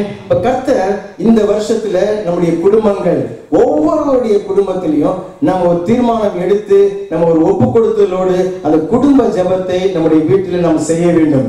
மனைவி ரட்சிக்கப்பட்டிருக்கலாம், அல்லது கணவன் மட்டும் ரட்சிக்கப்பட்டிருக்கலாம், அல்லது பிள்ளைகள் மட்டும் ரட்சிக்கப்பட்டிருக்கலாம். நீங்க யாரா இருந்தாலும் கர்த்தர் உங்களுடைய குடும்பங்கள்ல நீங்கள் குடும்ப ஜெபம் செய்ய வேண்டும் என்று சொல்லி அவர் விரும்புகிறார். அல்லேலூயா. ஒரு மனைவி மட்டும் ரட்சிக்கப்பட்டிருக்கிறாங்க சொன்னா பாருங்க, குடும்பங்கள் எப்படி நடக்கும்னாக்கா, ஒரு மனைவி மட்டும் ரட்சிக்கப்பட்டிருக்கிறாங்க அல்லது கணவன் மட்டும் ரட்சிக்கப்பட்டிருக்கிறாங்க. அவங்க ஒரு அறையில போய் கூட்டிக் கொண்டு முன்னு மெதுவா ஆண்டோடைய பாடலை பாடி மெதுவா பைபிளை படிச்சுட்டு அங்கேயே அழுவ வேண்டியதெல்லாம் ஜெபிக்க வேண்டியதெல்லாம் அங்கேயே ஜெபிச்சுட்டு வெளியில வந்துடுவாங்க. இங்க ஜெபிச்சாங்களா ஜெபிக்கலையா, வீட்டுல தேவனுடைய அந்த பாடல் சத்தம் கேக்குதா, வார்த்தையின் சத்தம் கேக்குதா தெரியாது. ஆனால் கர்த்தர் இப்ப சொல்லுகிறார், இன்னைக்கு சொல்லுகிறார், உங்க குடும்பத்துல நீங்க அப்படி தனியா ரட்சிக்கப்பட்டிருப்பீங்க, அல்லது பெற்றோர்கள் மட்டும் ரட்சிக்கப்பட்டிருக்கிறாங்க, பிள்ளைகள் ரட்சிக்கப்படல. இப்படி எப்படியாக இருந்தாலும் நீங்கள் உங்க வீட்டுல அந்த ஹால்ல நீங்க உட்கார்ந்து, ஆமென், யாரு வராங்களோ, ஒரே ஒரு பிள்ளை வருதா, அந்த பிள்ளையை வச்சு நீங்க குடும்ப ஜெபம் செய்யுங்க. ஆமென். அல்லது கணவர் வேலைக்கு போகிறாரா, மனைவி உட்கார வச்சு மற்ற பிள்ளைகளை உட்கார வச்சு நாம் ஜெபிக்க வேண்டும், குடும்ப ஜெபம் செய்ய வேண்டும். நாமும் என் மனைவியும் என்னுடைய பிள்ளைகளுமோ என்றால் நாங்கள் கர்த்தரையே நாங்கள் சேவிப்போம். இதுதான் ஒவ்வொரு குடும்பத்தினுடைய அறிக்கையாக இருக்க வேண்டும். அல்லது மனைவி வேலைக்கு போயிட்டாங்க, கணவர் இருப்பாருன்னு சொன்னால் கணவரும் பிள்ளைகளும் உட்கார்ந்தாங்க ஒரு ஐக்கியமாக உங்க வீட்டு ஹால்ல, உங்க வீட்டு சலோன்ல நீங்க உட்கார்ந்து தேவனுடைய பாடலை, சபையில் எத்தனை பாடல்கள் பாடுகிறோம். நீங்க மீடியாவெல்லாம் போனாக்கா அநேக பாடல்கள் இருக்கு, தேவனை துதிக்கிற பாடல்கள். நீங்க அந்த பாடலை போட்டு தேவனை துதித்து அவருடைய வேத வசனத்தை சத்தமா வாசித்து நீங்கள் ஜெபிக்கிறவர்களாக நம்ம மாற வேண்டும். அதுதான் தேவனுடைய விருப்பம். அல்லேலூயா. இது நான் மட்டும் வாரத்துக்கு ஒரு தடவை அல்லது வாரத்துக்கு 2 தடவை 3 தடவை சபைக்கு வந்துட்டு போகிறது மாத்திரம் தேவனுடைய விருப்பம் அல்ல. உங்கள் குடும்பங்கள் தேவனை ஆராதிக்கிற குடும்பமாக அது மாற வேண்டும். அதுதான் உங்களுடைய ஜெபமாக இருக்க வேண்டும். நான் ஜெபிக்கும் பொழுது என் பிள்ளைகள் வந்து உட்கார வேண்டும், நான் ஜெபிக்கும் பொழுது என்னுடைய கணவர் வந்து உட்கார வேண்டும், ஆண்டவரே நான் ஜெபிக்கும் போது என்னுடைய மனைவி வந்து உட்கார வேண்டும். சிறு பிள்ளைகள் இருப்பாங்கன்னா அந்த சிறு வயதிலேயே அவர்களை அந்த ஜெப ஒரு ஐக்கியத்திற்குள்ளாக அவர்களை நீங்கள் கொண்டு வர வேண்டும். ஆமென். ஆதியாகமம் 5வது அதிகாரத்துல 22வது வசனத்துல ஒரு சில வரிகள் தான் பாருங்க. ஆதியாகமம் 5வது அதிகாரம் ஏனோக்கை குறித்து ஒரு சில வரிகள் மாத்திரம் சொல்லப்பட்டிருக்கிறது. ஆனா அற்புதமான ஒரு சாட்சி. ஏனோக்கு எப்படிப்பட்ட ஒரு மனுஷனாக இருந்தாராம். ஏனோக்கு மெத்துசாலாவை பெற்ற பின் 300 வருஷம் தேவனோடு சஞ்சரித்துக் கொண்டிருந்து குமாரரையும் குமாரத்திகளையும் பெற்றான். ஏனோக்குடைய நாளெல்லாம் 365 வருஷம் ஏனோக்கு தேவனோட சஞ்சரித்துக் கொண்டிருக்கையில் காணப்படாமல் போனான். தேவன் அவனை எடுத்துக்கொண்டார். ஆமென். ஏனோக்கை குறித்து வேதம் எப்படி சொல்லுது பாருங்க. ஏனோக்கு தேவனோடு சஞ்சரித்தார். ஆமென். தேவனோடு நடந்தார், தேவனை தொழுது கொண்டார், தேவனை மகிமைப்படுத்தினார். சரி, ஆனால் அநேகர் நம்ம எப்படி நினைக்கிறாங்க, தேவனை தேடினா, தேவனுக்கு நேரத்தை கொடுத்தா குடும்ப வாழ்க்கையை நம்ம நடத்த முடியாது, குடும்பத்தை நம்ம கவனிக்க முடியாது. இல்ல, ஏனோக்கு எப்படிப்பட்டவரா? ஒரு குடும்பஸ்தன். அவர் தேவனோடு சஞ்சரித்தார், அதே சமயத்தில் அவர் பிள்ளைகளை பெற்று குமாரர்களையும் குமாரத்திகளையும் அவர் பெற்றார். குடும்ப தலைவனாக இருந்திருக்கிறார் ஏனோக்கு. அப்ப எந்த அளவுக்கு அவர் தேவனோடு சஞ்சரித்தார் என்று சொல்லி சொன்னால், அவர் அப்படி சஞ்சரித்துக் கொண்டு இருக்கும் பொழுதே அவர் காணப்படாமல் போனால் தேவனாலே அவர் எடுத்துக் கொள்ளப்பட்டார். ஆமென். தேவனால் மரிக்காம தேவனால எடுத்துக் கொள்ளப்பட்ட முதல் ஒரு அப்பா இந்த ஏனோக்கு தான். ஆமென். வேதத்துல 2 பேர் இருக்கிறாங்க. இன்னொருத்தர் எலியா இருக்கிறார். எலியா திருமணம் ஆகாதவர். ஆனால் ஏனோக்கு அவர்தான் குடும்ப தலைவன். பாருங்க, முதல் நபர் ஏனோக்கு தேவனாலே அவர் எடுத்துக் கொள்ளப்பட்டார். அப்ப என்னுடைய தேவனை நம்ம தொழுது கொள்ளுகிற அந்த வாழ்க்கை, குடும்ப ஜெபம் அல்லது தேவனுக்கு என்று நம்ம நேரத்தை கொடுக்கிற அந்த காரியங்கள் ஒரு காலமும் நம்முடைய ஜெப வாழ்க்கையை அல்லது நம்முடைய குடும்ப வாழ்க்கையை அது ஒரு காலமும் தடைப்படுத்த முடியாது. அப்ப இன்னைக்கு எல்லாம் வேலைக்கு போறாங்க, அவங்க வேலைக்கு போறாங்க, ஒரு குறிப்பிட்ட நேரத்தை நீங்க வைங்க. ஒரு 6 மணிக்கோ, மாலை 6 மணியோ அல்லது 7 மணியோ அல்லது காலையில நேரமோ ஏதோ ஒரு நேரத்துல நாங்கள் குடும்பமாக வந்து சேருவோம். இந்த நேரத்துல யார் யார் இருக்கிறாங்க, பிள்ளைகள் அப்பதான் நாங்க தெவ்வார் செய்வோம். ஒரு உலகத்துல இருக்கக்கூடிய பிள்ளைகள் தெவ்வார் செய்கிறது இல்லையா? உங்களுக்கு ஒரு ரகசியத்தை சொல்லட்டுமா? இந்தியாவுல ஒரு குறிப்பிட்ட ஒரு நாடகம், ஒரு சீரியல் ஒரு 7 மணிக்குன்னு வச்சுங்களேன், நம்முடைய குடும்ப தலைவிகள்லாம் ரொம்ப ஞானமானவங்க என்ன பண்ணுவாங்கன்னாக்கா, அந்த 7 மணிக்குள்ள 5 மூட்டை அடுக்குன்னு சொல்லுவாங்கல்ல, அது எல்லாவற்றையும் அவங்க செஞ்சு முடிச்சிடுவாங்க. என்னென்ன நைட்டுக்கு தேவையான சாப்பாடு. ஏன்னா 7 மணிக்கு டான் வந்து டிவிக்கு முன்னாடி வந்து உக்காரணும். கணவர்கிட்ட சொல்லுவாங்க, நீங்க என்ன வெளியில போனா கூட 7 மணிக்கு நாடகங்க, இன்னைக்கு வந்து அந்த அந்த குடும்பத்துல அது நடந்துச்சு, அதனுடைய முடிவு தெரியும். இன்னும் இவங்க குடும்பத்துல நடந்த ஒரு முடிவு மாதிரி அந்த நாடகத்தை பார்க்கறதுக்கு அவ்வளவு வேலைகள் எல்லாவற்றையும் மற்ற நேரத்துல ஒரு வேகமா வேலை நடக்காது. பிள்ளைங்க படிக்கிற பிள்ளைங்க இருந்தா கூட என்ன சொல்லுவாங்க, தம்பி நீ ஹோம்ஒர்க் செய்வதெல்லாம் 7 மணியோட முடிச்சிடணும், அப்புறம் வந்து டிவியில சவுண்டா இருக்குது எனக்கு படிக்க முடியலாம் சொல்லக்கூடாதுன்னு சொல்ல பையனும் எல்லாம் முடிச்சுட்டு வந்து உக்காந்துருவோம் ஒரு சீரியல் பார்க்கறதுக்கு, ஒரு நாடகம் பார்க்கறதுக்கு. அது ஏன் தேவனை நம் கூடி ஒரு குடும்ப ஜெபமாக செய்யறதுக்கு அதை ஏன் செய்யக்கூடாது? நிச்சயமாக கர்த்தர் உதவி செய்வார். அல்லேலூயா. சாக்கு போக்கு சொல்லலாம் பாருங்க, நான் குடும்பமாக உட்கார்ந்து நான் ஜெபிக்க வேண்டும். யாரு வருகிறார்களோ, இன்னைக்கு உங்களோட தான் கர்த்தர் பேசுகிறார். ஒருவேளை நீங்க குடும்பத்தினுடைய தலைவரா இருக்கலாம், தலைவியா இருக்கலாம், பிள்ளைகளாக இருக்கலாம், உங்களை கொண்டு கர்த்தர் அதை அவர் செய்ய போகிறார். ஆமென். அல்லேலூயா. அப்ப நம்ம குடும்பமாக உட்கார்ந்து நம்ம ஜெபிக்கும் பொழுது அதனுடைய ஆசீர்வாதங்களை பாருங்க. ஒரு 3 குடும்பங்கள் நான் சொல்லியிருந்தேன் இல்லையா, வேதம் முழுவதும் வெறும் குடும்பங்களாகவே நிரம்பி இருக்கிறது என்று சொல்லி 2 சாமுவேல் புஸ்தகத்துல 6வது அதிகாரம், அது குடும்ப அந்த ஜெபத்துல நம்முடைய குடும்பத்துல தேவனுடைய வார்த்தை இருக்கும் பொழுது, நம்முடைய குடும்பத்துல தேவனுடைய அந்த ஸ்தோத்திர ஆடல் பாடல் நம்ம பாடல் பாடி நம்ம துதித்தோம், வெறும் சபையில இல்ல அது. ஆமென். நம்முடைய குடும்பத்துல அந்த ஸ்தோத்திர பாடல் அதன் சத்தம் கேட்கப்பட வேண்டும். 2 சாமுவேல் புஸ்தகத்துல 6வது அதிகாரம், அந்த தேவனுடைய பலிபீடம் அங்கே கட்டப்பட வேண்டும். அல்லேலூயா. நம்முடைய துதியினால ஸ்தோத்திரத்தினால கர்த்தர் நம்முடைய குடும்பங்களிலே மகிமைப்படுத்தப்பட வேண்டும். 6வது அதிகாரத்துல அங்க என்ன சம்பவம் என்று சொல்லி சொன்னார், தாவீது தான் ராஜாவாக ஆன பிறகு தேவனுடைய உடன்படிக்கை பெட்டி, தேவனுடைய உடன்படிக்கை பெட்டி என்கிறது தேவனுடைய பிரசன்னத்தையே குறிக்கிறது. அல்லேலூயா. பழைய ஏற்பாட்டுல தேவனுடைய உடன்படிக்கை பெட்டி மோசேயின் மூலமாக வனாந்தரத்திலிருந்து அவர்கள் அதை செய்யப்பட்டு அவர்கள் அது வருஷங்களாக அது கொண்டு வருகிறார்கள். சரி, அது கிபியா என்கிற ஒரு பட்டணத்தில் இருக்கிறது. தாவீது தான் ராஜாவாக ஆன பிறகு தன்னுடைய நகரம், தாவீதின் நகரம் எருசலேமில் இருக்கிற தன்னுடைய நகரத்திற்கு கொண்டு வர வேண்டும் அப்படின்னு சொல்லி தேவனுடைய பெட்டியை கிபியாவில் இருந்து எடுத்து வருவதற்காக செல்கிற நல்ல யோசனை, நல்ல காரியங்கள். ஆனா தேவன் சொன்ன விதமாக அதை அவர்கள் கொண்டு வரல. ஆசாரியர்கள் தான் அதை சுமக்க வேண்டும். அவர்கள் ஏதோ வண்டியில வைத்து கொண்டு வருவோம்.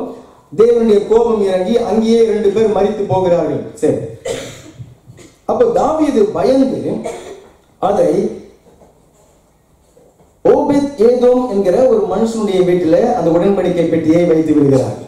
ஓபேத் ஏதோம் என்கிற ஒரு மனுஷனுடைய வீட்டில, இங்க நல்ல கவனிங்க 10வது வசனத்துல, அதை தன்னிடத்தில் தாவீதின் நகரத்தில் கொண்டு வர மனதில்லாமல் கித்தியனாகிய ஓபேத் ஏதோமின் வீட்டிலே கொண்டு போய் வைத்தான். தேவனுடைய உடன்படிக்கையை கொண்டு போய் வைத்தான்.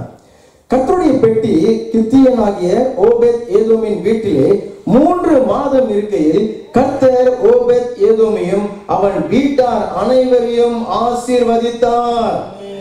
தேவனுடைய பெட்டி நிமித்தம் கர்த்தர் ஓபேத் ஏதோமின் வீட்டை அவனுக்கு உண்டான எல்லாவற்றையும் ஆசீர்வதித்தார் என்று தாவீது ராஜாவுக்கு அறிவிக்கப்பட்டது. அந்த உடன்படிக்கை பெட்டி அந்த ஓபேத் ஏதோமுடைய வீட்டில கொண்டு வந்தது வைத்தது நிமித்தம் அவனையும் அவனுடைய வீட்டாரையும் அவனுக்கு உண்டான எல்லாவற்றையும் கர்த்தர் ஆசீர்வதித்தார். சமாதானத்தினால, சந்தோஷத்தினால, திருப்தியினால, பொருளாதார ஆசீர்வாதத்தினால அந்த ஓபேத் ஏதோமுடைய குடும்பத்தை ஆசீர்வதித்தார். காரணம், கர்த்தருடைய உடன்படிக்கை பெட்டி அங்க வந்தது. இப்ப கர்த்தருடைய உடன்படிக்கை பெட்டி வீட்டுல வந்ததுக்கு அப்புறம் ஓபேத் ஏதோமும் சும்மா இருந்திருக்க மாட்டாங்க. அவர்கள் குடும்பமாக அந்த கர்த்தரை ஆராதித்து இருப்பார்கள். அல்லேலூயா. கணவனாக, மனைவியாக, பிள்ளைகளாக உட்கார்ந்து கர்த்தருடைய பெட்டியே நம்முடைய வீட்டில் இருக்கிறது. கர்த்தருடைய உடன்படிக்கை பெட்டி, தேவனுடைய பிரசன்னத்தை தாங்கி இருக்கிற உடன்படிக்கை பெட்டி என்னுடைய வீட்டுல வந்திருக்கிறதுன்னு சொல்லி அது ஒரு குடும்ப ஜெபத்திற்கு அடையாளம். ஆமென். பழைய ஏற்பாட்டுல நிழலாக நமக்கு காண்பிக்கப்பட்டிருக்கிற வேத பகுதிகள். அதனுடைய விளைவு என்ன? கர்த்தர் அந்த குடும்பத்தை ஆசீர்வதித்தார். அன்பான சகோதரி சகோதரி, இன்றைக்கு தேவனுடைய உடன்படிக்கை பெட்டி கர்த்தருடைய வேத புஸ்தகம். அல்லேலூயா. கர்த்தரை ஆராதிக்கிற அந்த ஆராதனையோடு, அவரை துதிக்கிற அந்த சத்தத்தோடு கணவன் மனைவி பிள்ளைகளாக உட்கார்ந்து கர்த்தர் எந்த குடும்பம் ஆசீர்வதிக்கப்படுகிறதோ கர்த்தர் அந்த குடும்பத்தையும் அந்த குடும்பத்தை சார்ந்த எல்லாவற்றையும் அவர்களுக்கு உண்டான எல்லாவற்றையும் கர்த்தர் ஆசீர்வதிக்கிறார். ஆமென். அப்ப என்னுடைய குடும்பத்தில் அந்த குடும்ப ஜெபம் செய்யப்பட வேண்டும். இன்னைக்கு நான் ஒப்பு கொடுக்க வேண்டும். பாருங்க, தேவனுடைய வார்த்தையை நம்ம எப்பொழுதும் கேட்கும் பொழுது சரி இன்னைக்கு போன வார்த்தை நல்லா இருந்தது அப்படின்னு சொல்லிட்டு போயிருதுக்காக அல்ல, அல்லது இன்னைக்கு ஓய்வு நாள், கர்த்தரை ஆராதிக்கிற நாள், என்னுடைய கடமையை நான் செய்துட்டேன் அப்படின்னு சொல்லி போவதுக்காக அல்ல, நான் தீர்மானம் எடுக்க வேண்டும். அல்லேலூயா. ஒவ்வொரு வாரமும் தேவனுடைய சபை தேவனுடைய ஜனங்களை சிந்திக்க வைத்து தீர்மானங்கள் எடுக்கப்படுகிற ஒரு இடம். அல்லேலூயா. அப்ப எனக்கு ஒரு தீர்மானம் எடுக்கணும். இன்னைக்கு என்னுடைய குடும்பம் எந்த ஒரு சூழ்நிலையில இருந்தாலும் சரி, நான் மட்டும்தான் என் குடும்பத்துல ரட்சிக்கப்பட்டிருக்கிறேன் என்று சொல்லி சொன்னாலும் சரி பரவாயில்லை. கர்த்தர் இந்த வார்த்தையின் நிமித்தம் அவர் இந்த வார்த்தையை எதற்காக அனுப்புகிறாரோ அதை அவர் செய்து முடிப்பார். அல்லேலூயா. எங்க குடும்பத்துல நாங்கள் கர்த்தருடைய வேத வசனத்தை வாசித்து அவரை ஆராதித்து ஜெபிக்கிற ஒரு குடும்பமாக கர்த்தர் எங்களை ஆசீர்வதிக்கிறார். அல்லேலூயா. அல்லேலூயா. இரண்டாவதாக 2 ராஜாக்கள் புஸ்தகம் 4வது அதிகாரத்துல பாருங்க, அங்கேயும் ஒரு குடும்பத்தை குறித்து வேதம் சொல்லுகிறது. குடும்ப ஜெபம். குடும்ப ஜெபத்தினால என்ன ஆசீர்வாதத்தை, நிறைய காரியங்கள் இருக்குது. நான் ரொம்ப சுருக்கமா நமக்கு கர்த்தர் ஒரு உற்சாகத்தை, நமக்குள்ள ஒரு ஊந்துதலை, ஒரு ஏவுதலை கர்த்தர் உண்டு பண்ண வேண்டும் சொல்லி ஒரு சில காரியங்களை மாத்திரம் எடுத்து நான் அதை உங்களுக்கு போதிக்கிறேன். 4வது அதிகாரத்துல 2 ராஜாக்கள் 4வது அதிகாரம் 1 வசனம். தீர்க்கதரிசிகளுடைய புத்திரரில் ஒருவனுக்கு மனைவியாய் இருந்த ஒரு ஸ்திரீ எலிசாவை பார்த்து, உமது அடியானாகிய என் புருஷன் இறந்து போனான், உமது அடியான் கர்த்தருக்கு பயந்து நடந்தான் என்பதை அறிவீர். கடன் கொடுத்தவன் இப்பொழுது என் 2 குமாரரையும் தனக்கு அடிமைகளாக்கி கொள்ள வந்தான் என்றாள். எலிசா தீர்க்கதரிசி இருக்கிறார். எலிசா தீர்க்கதரிசி இடத்துல ஒரு விதவை பெண் வருகிறாள். அவளுக்கு 2 பிள்ளைகள். அவள் கடன் வாங்கின அந்த நபர்கள் அந்த குடும்பத்தை ஒடுக்க வருகிறார்கள். அந்த 2 பிள்ளைகளை அந்த நாட்கள்ல பாருங்க, கடனை திருப்பி கொடுக்கலனாக்க பிள்ளைகளை அடிமைகளா எடுத்துக்கொண்டு போயிடுவாங்க. அப்படியா நெருக்கத்தை கொடுக்கிறார்கள். இப்ப இந்த பெண்ணு தேவனுடைய ஊழியக்காரன். ஆமென். தேவனுடைய ஊழியக்காரனை சந்தித்து ஆலோசனை கேட்க வருகிறாள். ஆமென். ஒரு குடும்பத்துல ஒரு நெருக்கடி, ஒரு குடும்பத்துல ஒரு பிரச்சனை, ஒரு குடும்பத்துல ஒரு பற்றாக்குறை அப்படின்னு சொல்லும் பொழுது நம்முடைய முதல் காரியம் தேவனையும் தேவ ஊழியக்காரனையும் நம்ம அணுக வேண்டும். ஆமென். முதலாவது தேவன் தான். நீங்க உங்களுடைய குடும்பத்துல, உங்களுடைய வீட்டுல நாம் தேவனை தேட வேண்டும். தேவனிடத்துல நம்முடைய பாரங்களை சொல்ல வேண்டும். ஒரு சில ஆலோசனைகள் வேணும்னு சொன்னா, நீங்க எந்த சபையில இருக்கிறீங்களோ உங்களுக்கு தேவன் ஒரு மெய்ப்பனை அங்கே அவர் வைத்திருக்கிறார், அங்கே செல்ல வேண்டும். அல்லேலூயா. அப்ப எலிசா சொல்லுகிறார், உன்னிடத்துல என்ன இருக்கிறது அப்படின்னு சொல்லி அந்த பெண்ணிடத்துல கேட்க, இடத்துல ஒரு குடம் எண்ணெய் இருக்கிறது அப்படின்னு சொல்லி இந்த பெண் சொல்லுகிறார். இப்ப எலிசா ஒரு சில ஆலோசனைகளை கொடுக்கிறார். என்னன்னு சொன்னா, நீயும் உங்களுடைய பிள்ளைகளும் உங்களுடைய வீட்டுக்கு போய் அக்கம் பக்கத்தில் இருக்கிற இந்த பாத்திரங்கள் எல்லாம் நீங்க வாங்கி உங்க வீட்டு உங்களுடைய கதவை பூட்டி கொண்டு நீங்க எல்லாருமா உட்கார்ந்து இந்த எண்ணெயை வார்க்க வேண்டும். ஒரு பாத்திரத்துல வார்க்க வார்க்க அந்த எண்ணெய் பெருகும். இந்த ஏழை விதவையுடைய பிரச்சனை என்ன? கடன் தொல்லையில அவள் இருக்கிறார். பிள்ளைகளை அடிமைப்படுத்தி எடுத்துக்கொண்டு போக ஆட்கள் வந்திருக்கிறாங்க. இப்ப தேவனுடைய ஊழியனிடத்துல ஆலோசனைக்காக அவள் வந்திருக்கிறாள். தேவனுடைய ஊழியக்காரன் என்ன சொல்லுகிறார்? நீங்க குடும்பமா ஜெபிக்க வேண்டும். அல்லேலூயா. உன்னுடைய வீட்டு கதவை நீ பூட்டி கொண்டு கணவன் இல்ல, கணவன் மரித்து போய்விட்டான். மனைவி அவருடைய பிள்ளைகள் 2 பிள்ளைகள் தான் இருக்கிறாங்க. நீங்க 3 பேருமாய் உட்கார்ந்து உங்களுக்குள்ள அபிஷேகம் இருக்கிறது இல்லையா? நீங்க ரட்சிக்கப்பட்டவர்கள் இல்லையா? தேவனுடைய ஆவியானவர் உங்களுக்குள்ள இருக்கிறார் இல்லையா? நீங்க 3 பேருமாய் உட்கார்ந்து நீங்கள் ஜெபிக்க ஜெபிக்க ஜெபிக்க அந்த அபிஷேகம் உங்களுக்குள்ள பெருகும். அல்லேலூயா. பொருளாதாரத்திற்கான அபிஷேகமும் பெருகும். அதுதான் அங்க முக்கியமா நம்ம காண்பிக்க விரும்புகிறது. அவருடைய பொருளாதார தேவை சந்திக்கப்பட்டது. ஆமென். குடும்பமாய் நம்ம உட்கார்ந்து ஜெபிக்கிற அந்த ஒரு சிறிய ஜெபம், ஒரு 1/2 மணி நேரமோ அல்லது ஒரு 3/4 மணி நேரமோ தேவனுடைய துதி பாடலை பாடி அவரை துதித்து அன்றைக்கு வாசிக்க வேண்டிய வேத பகுதியை நீங்கள் வாசித்து அந்த வார்த்தையின்படி ஆண்டவர் கொடுக்கிற ஆலோசனைகளை பெற்றுக்கொண்டு அதன்படி நாங்கள் ஒப்பு கொடுக்கிறோம் அப்படின்னு சொல்லி உங்கள் குடும்பத்துக்காக, உங்க குடும்பத்தினுடைய தேவைக்காக, உடம்பு சரியில்லாதவர்களுக்காக, பிள்ளைகளுடைய படிப்புகளுக்காக, சபைக்காக, ஊழியருக்காக அப்படின்னு சொல்லி ஆத்துமாக்களுக்காக அப்படின்னு சொல்லி நீங்க ஜெபிக்கிற அந்த ஒரு சின்ன ஜெப நேரம் கர்த்தர் அதுல என்ன செய்கிறார்? பொருளாதார அபிஷேகத்தை அவர் பெருக செய்கிறார். ஆமென். இயற்கைக்கு அப்பாற்பட்ட விதத்துல தேவன் நம்முடைய பொருளாதாரத்தை அவர் உயர்த்துகிறார். எந்த குடும்பம் ஜெபிக்கிற குடும்பமோ அந்த குடும்பத்தை விட்டு தரித்திரத்தை கர்த்தர் நீக்கி போடுகிறார். ஆமென். பொருளாதார பற்றாக்குறையை விட்டு கர்த்தர் நீக்கி போடுகிறார். அல்லேலூயா. இன்றையிலிருந்து ஆண்டவரை நான் தீர்மானம் எடுக்கிறேன். நானும் ஒரு பிள்ளை வந்தாலும் பரவாயில்ல, 2 பிள்ளை வந்தாலும் பரவாயில்ல, நாங்கள் கணவன் மனைவி பிள்ளைகளுமாய் உட்கார்ந்து நாங்கள் ஜெபிக்கிற ஒரு ஜெப ஐக்கியத்தை கர்த்தர் இன்றைக்கு என்னுடைய குடும்பத்திலே அவர் உண்டாக்குவார். ஆமென். கர்த்தர் அதை அவர் நம்முடைய குடும்பத்தில் அவர் செய்ய விரும்புகிறார். ஆமென்.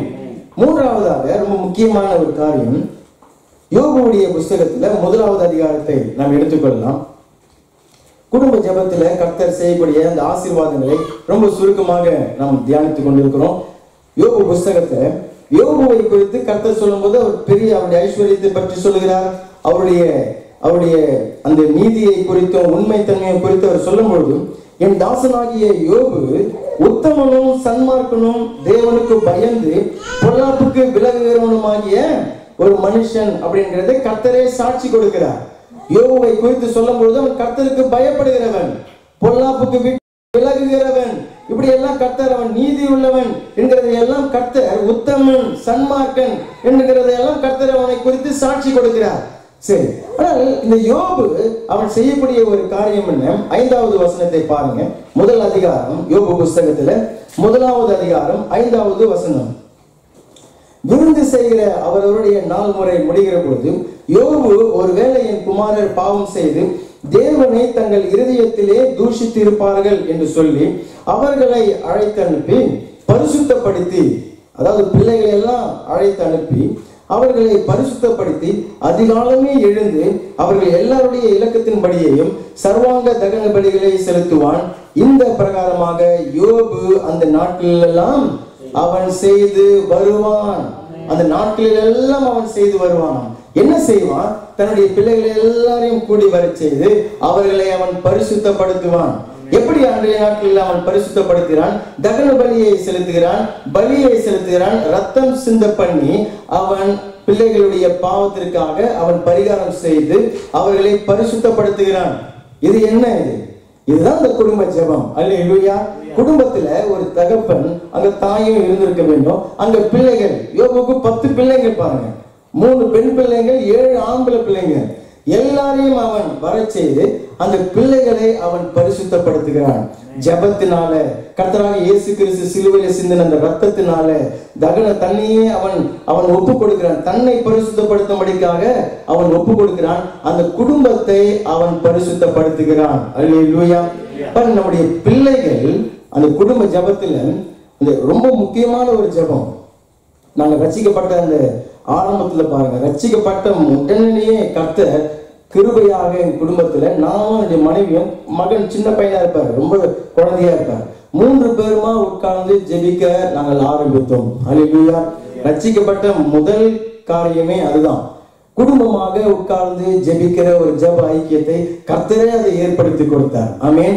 இன்னும் பிள்ளைகள் அடுத்தடுத்து பிள்ளைகள் பிறந்தாங்க. எல்லோருமா உட்கார்ந்து ஜெபிக்கக்கூடிய அந்த ஜெபம், அந்த குடும்ப ஜெபத்திலே உட்கார்ந்து ஜெபித்த அத்தனை ஜெபங்களையும் கர்த்தர் கேட்டு இருக்கிறார். அல்லேலூயா. அநேக நம்முடைய உறவினர்கள் ரட்சிக்கப்பட வேண்டும் என்று சொல்லி அவர்களுக்காக ஜெபித்த ஜெபங்கள் லிஸ்ட் போட்டு ஜெபிப்போம். இன்னார் இந்தியாவில் இருக்கிறவங்க, இங்க இருக்கிறவங்க, என்னுடைய மனைவி வீட்டார், என்னுடைய சகோதரர் வீட்டார் அப்படின்னு சொல்லி பட்டியல் போட்டு ஜெபிப்போம். அத்தனை ஜெபங்களையும் கர்த்தர் கேட்டு இருக்கிறார். அல்லேலூயா. அவர் ஜெபத்திற்கு பதில் தருகிறார். அது முக்கியமா கர்த்தர், பிள்ளை, கணவன், மனைவி இவர்கள் எல்லாம் ஒன்றாக இணைகிற ஒரு நேரம் அது குடும்ப ஜெபம். அது ரொம்ப அசட்டியா நம்ம நினைக்க முடியாது. அதே சமயத்துல பிள்ளைகளை கர்த்தரோடு நம்ம இணைக்கிறோம். அந்த நேரத்துல பிள்ளைகளையும் பெற்றோர்களையும் இணைக்கக்கூடிய ஒரு நேரம் தான் குடும்ப ஜெபம். அதை இன்றைக்கு நம்ம அறிந்து கொள்ள வேண்டும்.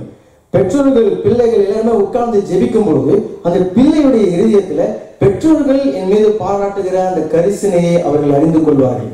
நீங்க நல்ல பிரியாணி போட்டு இருப்பீங்க, நல்ல மார்க்கா ட்ரெஸ் போட்டதுல ஒரு மெயின்டைன், அதுல என்ன இருக்குது இல்லையா? சரி, அதெல்லாம் செஞ்சிருப்பாங்க. நல்ல நல்ல காரியங்களை அதெல்லாம் இருதயத்தில் நிற்கிறது இல்லை பாருங்க. ஆனால் அந்த பிள்ளைகள் குடும்பமாக உட்கார்ந்து பெற்றோர்களோடு சேர்ந்து ஜெபிக்கும் போது அந்த பிள்ளையுடைய இருதயத்துல தேவன் அந்த கீழ்ப்படிதலை அவர் அனுப்புகிறார். அல்லேலூயா. கர்த்தருக்கு பயப்படுகிற பயத்தை அனுப்புகிறார். பெற்றோர்களுடைய அம்மா இவ்வளவு காரியங்கள் செய்ய அப்ப ஞாபகம் வரும். ஆமென். நீங்க பிரியாணி போட்டது ஞாபகம் வரும், நீங்க நல்லா உடுத்தி வித்தது ஞாபகம் வரும். நன்றி உள்ள உணர்வு பிள்ளைகளுடைய இருதயத்தில் அது உருவாகும். ஆமென். பெற்றோர்கள் மேல ஒரு பாசம், அவர்கள் மேல ஒரு ஐக்கியம், ஒரு நல்ல ஒரு அன்பு பெற்றோர்கள் மேல உண்டாக்குகிற அந்த நேரம் தான் குடும்ப ஜெப நேரம். ஆமென். பாருங்க, இது கர்த்தர் நம்முடைய குடும்பத்தில் அதை செய்ய வேண்டும். ஆமென். ஏன் சொன்னா பாருங்க, பிள்ளைகள் நம்ம ஒரு சிறு வயது வரைக்கும் அந்த நம்ம சொல்றாங்க ஒரு கள்ளம் கபடு இல்லாத ஒரு அந்த காலம் வரைக்கும் ஏதோ வளர்றாங்க. ஆனால் ஒரு குறிப்பிட்ட வயது வரும்போது சத்து அந்த பிள்ளைகளை பிடிக்கிறான். நல்லா நீங்க தெரிந்து கொள்ள வேண்டும். எந்த குடும்பமாக இருந்தாலும், ஊழியக்காரர்களுடைய குடும்பமாக இருந்தாலும் சரி, ஊழியம் செய்கிறவருடைய குடும்பமாக இருந்தாலும் சரி, தேவனை ஆராதிக்காத எந்த ஜனங்களாக இருந்தாலும் சரி, ஒரு குறிப்பிட்ட அந்த டீனேஜ் வயது வரும்பொழுது, ஏன் ஒரு சில பிள்ளைகளை கர்ப்பத்திலேயே பிடிக்கிறான், சிறு வயதிலேயே பிடிக்கிறான், வயிற்றுல உருவாகும் போதே சத்துரு பிடிக்கிறான். குறிப்பா அந்த ஒரு இள வயது, அந்த வாலிப வயது வரும்பொழுது பிசாசு பிள்ளைகளை பிடிக்கிறான், கெட்ட எண்ணங்களை கொடுக்கிறான், கீழ்ப்படியாததை இருதயத்திலே கொடுக்கிறான், கெட்ட நண்பர்களை தேடும்படிக்கு செய்கிறான், பாவ அடிமைத்தனங்களை அவன் அங்கே கொண்டு வருகிறான். அப்ப இதிலிருந்து குடும்பத்தை காப்பாற்ற வேண்டும், பிள்ளைகளை காப்பாற்ற வேண்டும். கர்த்தர் அந்த குடும்ப ஜெபத்தில அதை அவர் நமக்கு செய்கிறார். சாத்தான் பிள்ளைகளை எப்போ வஞ்சிக்கலாம், எப்படி வஞ்சிக்கலாம் நமக்கு தெரியாது. நம்ம இன்னும் தலையில ஹெல்மெட் போட்டு நீங்க வச்சிருந்தாலும் இது ஆவிக்குரிய ரீதியில பிசாசு வந்து பிள்ளைகளை தாக்கக்கூடிய நேரம், கணவனை தாக்கக்கூடிய நேரம், மனைவியை தாக்கக்கூடிய நேரம். அந்த குடும்பமா நாங்கள் உட்கார்ந்து ஜெபித்து தேவனை மகிமைப்படுத்துகிற அந்த நேரத்துல தான் கர்த்தர் அப்படிப்பட்ட சத்துருடைய தாக்குதல்கள் எல்லாவற்றையும் உடைத்து போடுகிறார். ஆமென். சத்துருடைய கிரியைகள் எல்லாவற்றையும் நிர்மூலமாக்கி போடுகிறார். இந்தியாவில் நேற்று நம்முடைய சகோதரன், ஊழியம் செய்யக்கூடிய சகோதரர் டெலிபோன் பண்ணி நம்முடைய சபைக்கு வரக்கூடிய ஒரு பெண், அந்த பெண் வேலை செய்கிற அந்த கம்பெனி ஓனருடைய மகன், 10 வயசு 9 வயசு 10 வயசு, அவனுடைய குறிப்பிட்ட நேரத்துல குறிப்பிட்ட வயசுல ஒரு 9 வயசு 8 வயசு இருக்கும்போது இருதயத்துல பயம் அவனுடைய இருதயத்துல வந்து விட்டுதான். பிசாசு பயத்தின் ஆவியாக இருதயத்துல வந்துட்டான். இப்ப அதனுடைய விளைவு என்னன்னு சொன்னா எல்லாத்துக்கும் அவன் பயப்படுவான். ஆனா இப்போ காது கேட்காம போய் கொண்டே இருக்கிறான். காது கேட்கறது குறைஞ்சு கொண்டே இருக்குது, ஒரு காது சுத்தமா கேட்கல.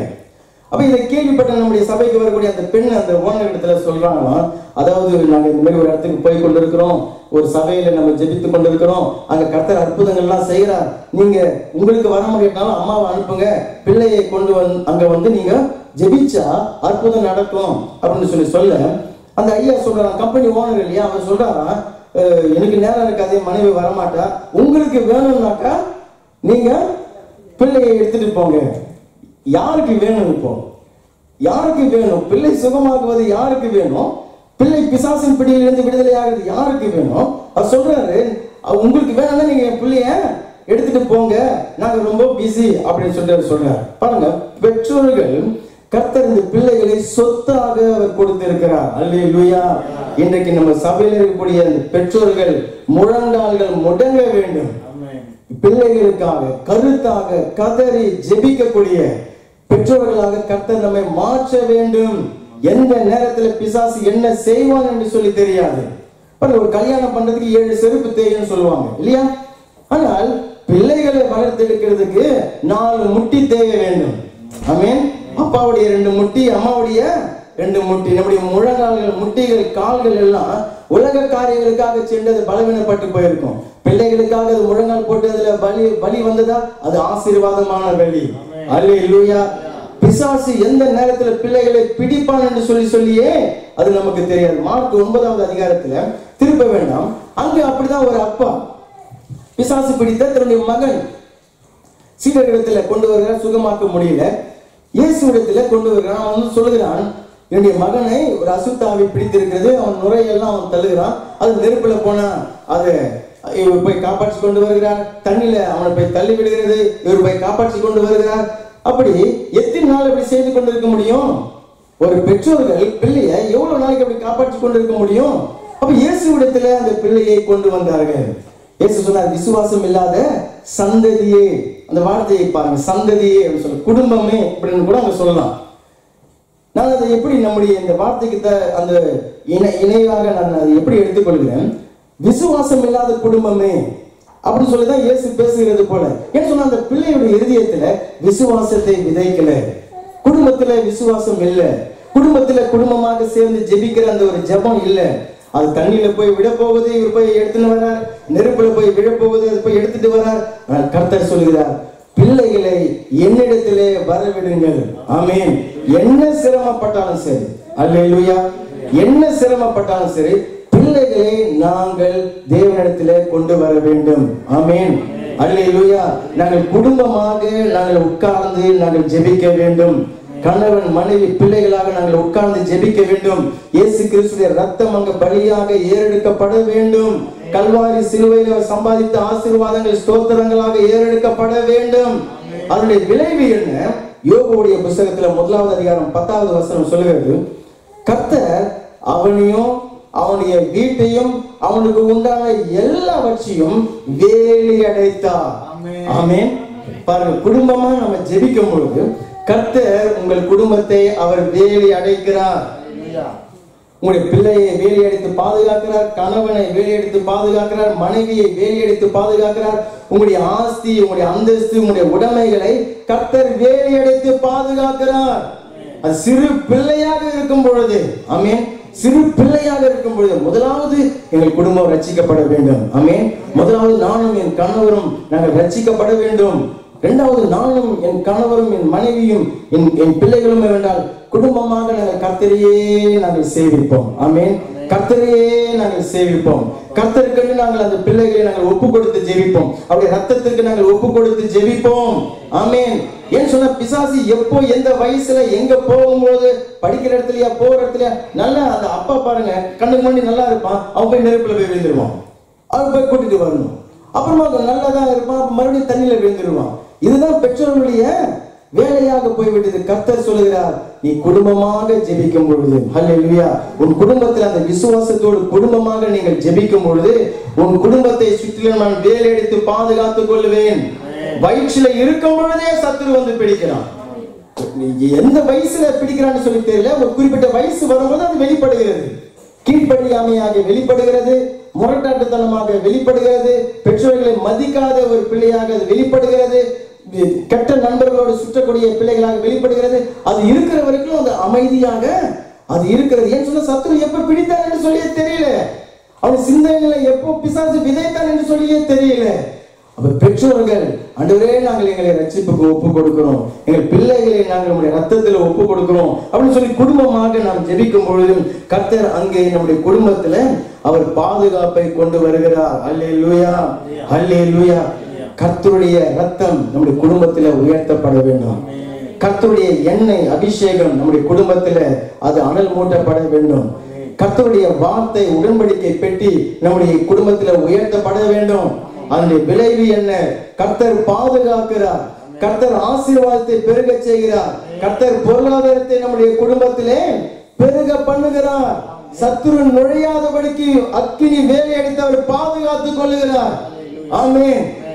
கணவன் மனைவிக்குள்ளாக அந்த குடும்பத்துல சத்துரு நுழைந்து மன்னிக்க முடியாத எண்ணம், கணவனை மன்னிக்க முடியறதில்லை, மனைவி கணவனை மன்னிக்க முடியறதில்லை, கணவன் மனைவியை மன்னிக்க முடியறதில்லை, இருதயத்துல காயத்தோட அவங்க வாழ்ந்து கொண்டு இருப்பாங்க, ஒரே வீட்டுல தான் இருப்பாங்க, முகத்தை பார்த்து கொள்ள முடியறதில்லை, ஒன்னா பேசி நிறைய நாட்கள் எந்த உறவும் இல்லை.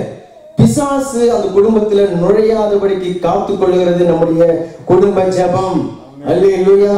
பிள்ளைகளை கீழ்ப்படியாமைக்குள்ள நடத்திடுவான், மனைவியை கீழ்ப்படியாமைக்குள்ள நடத்துவான். யார் செய்கிறது? பிசாசு அந்த இருதயங்களிலே அப்படிப்பட்ட கலைகளை அவன் விதைக்கிறான். பொறாமை, சந்தேகம். பாருங்க, மனைவி குறித்து யாரெல்லாம் சொல்றதெல்லாம் கேட்டு கணவன் மனைவி மேல சந்தேகப்பட்டு கொண்டிருக்கும். மனைவி ஒரு இடத்துக்கு போயிட்டு வர முடியாது, ஒரு சபைக்கு போயிட்டு வர முடியாது, ஒரு கடத்தலுக்கு போயிட்டு வர முடியாது. ஏன் சொன்னா கணவனுக்கு அவ்வளவு சந்தேகம்.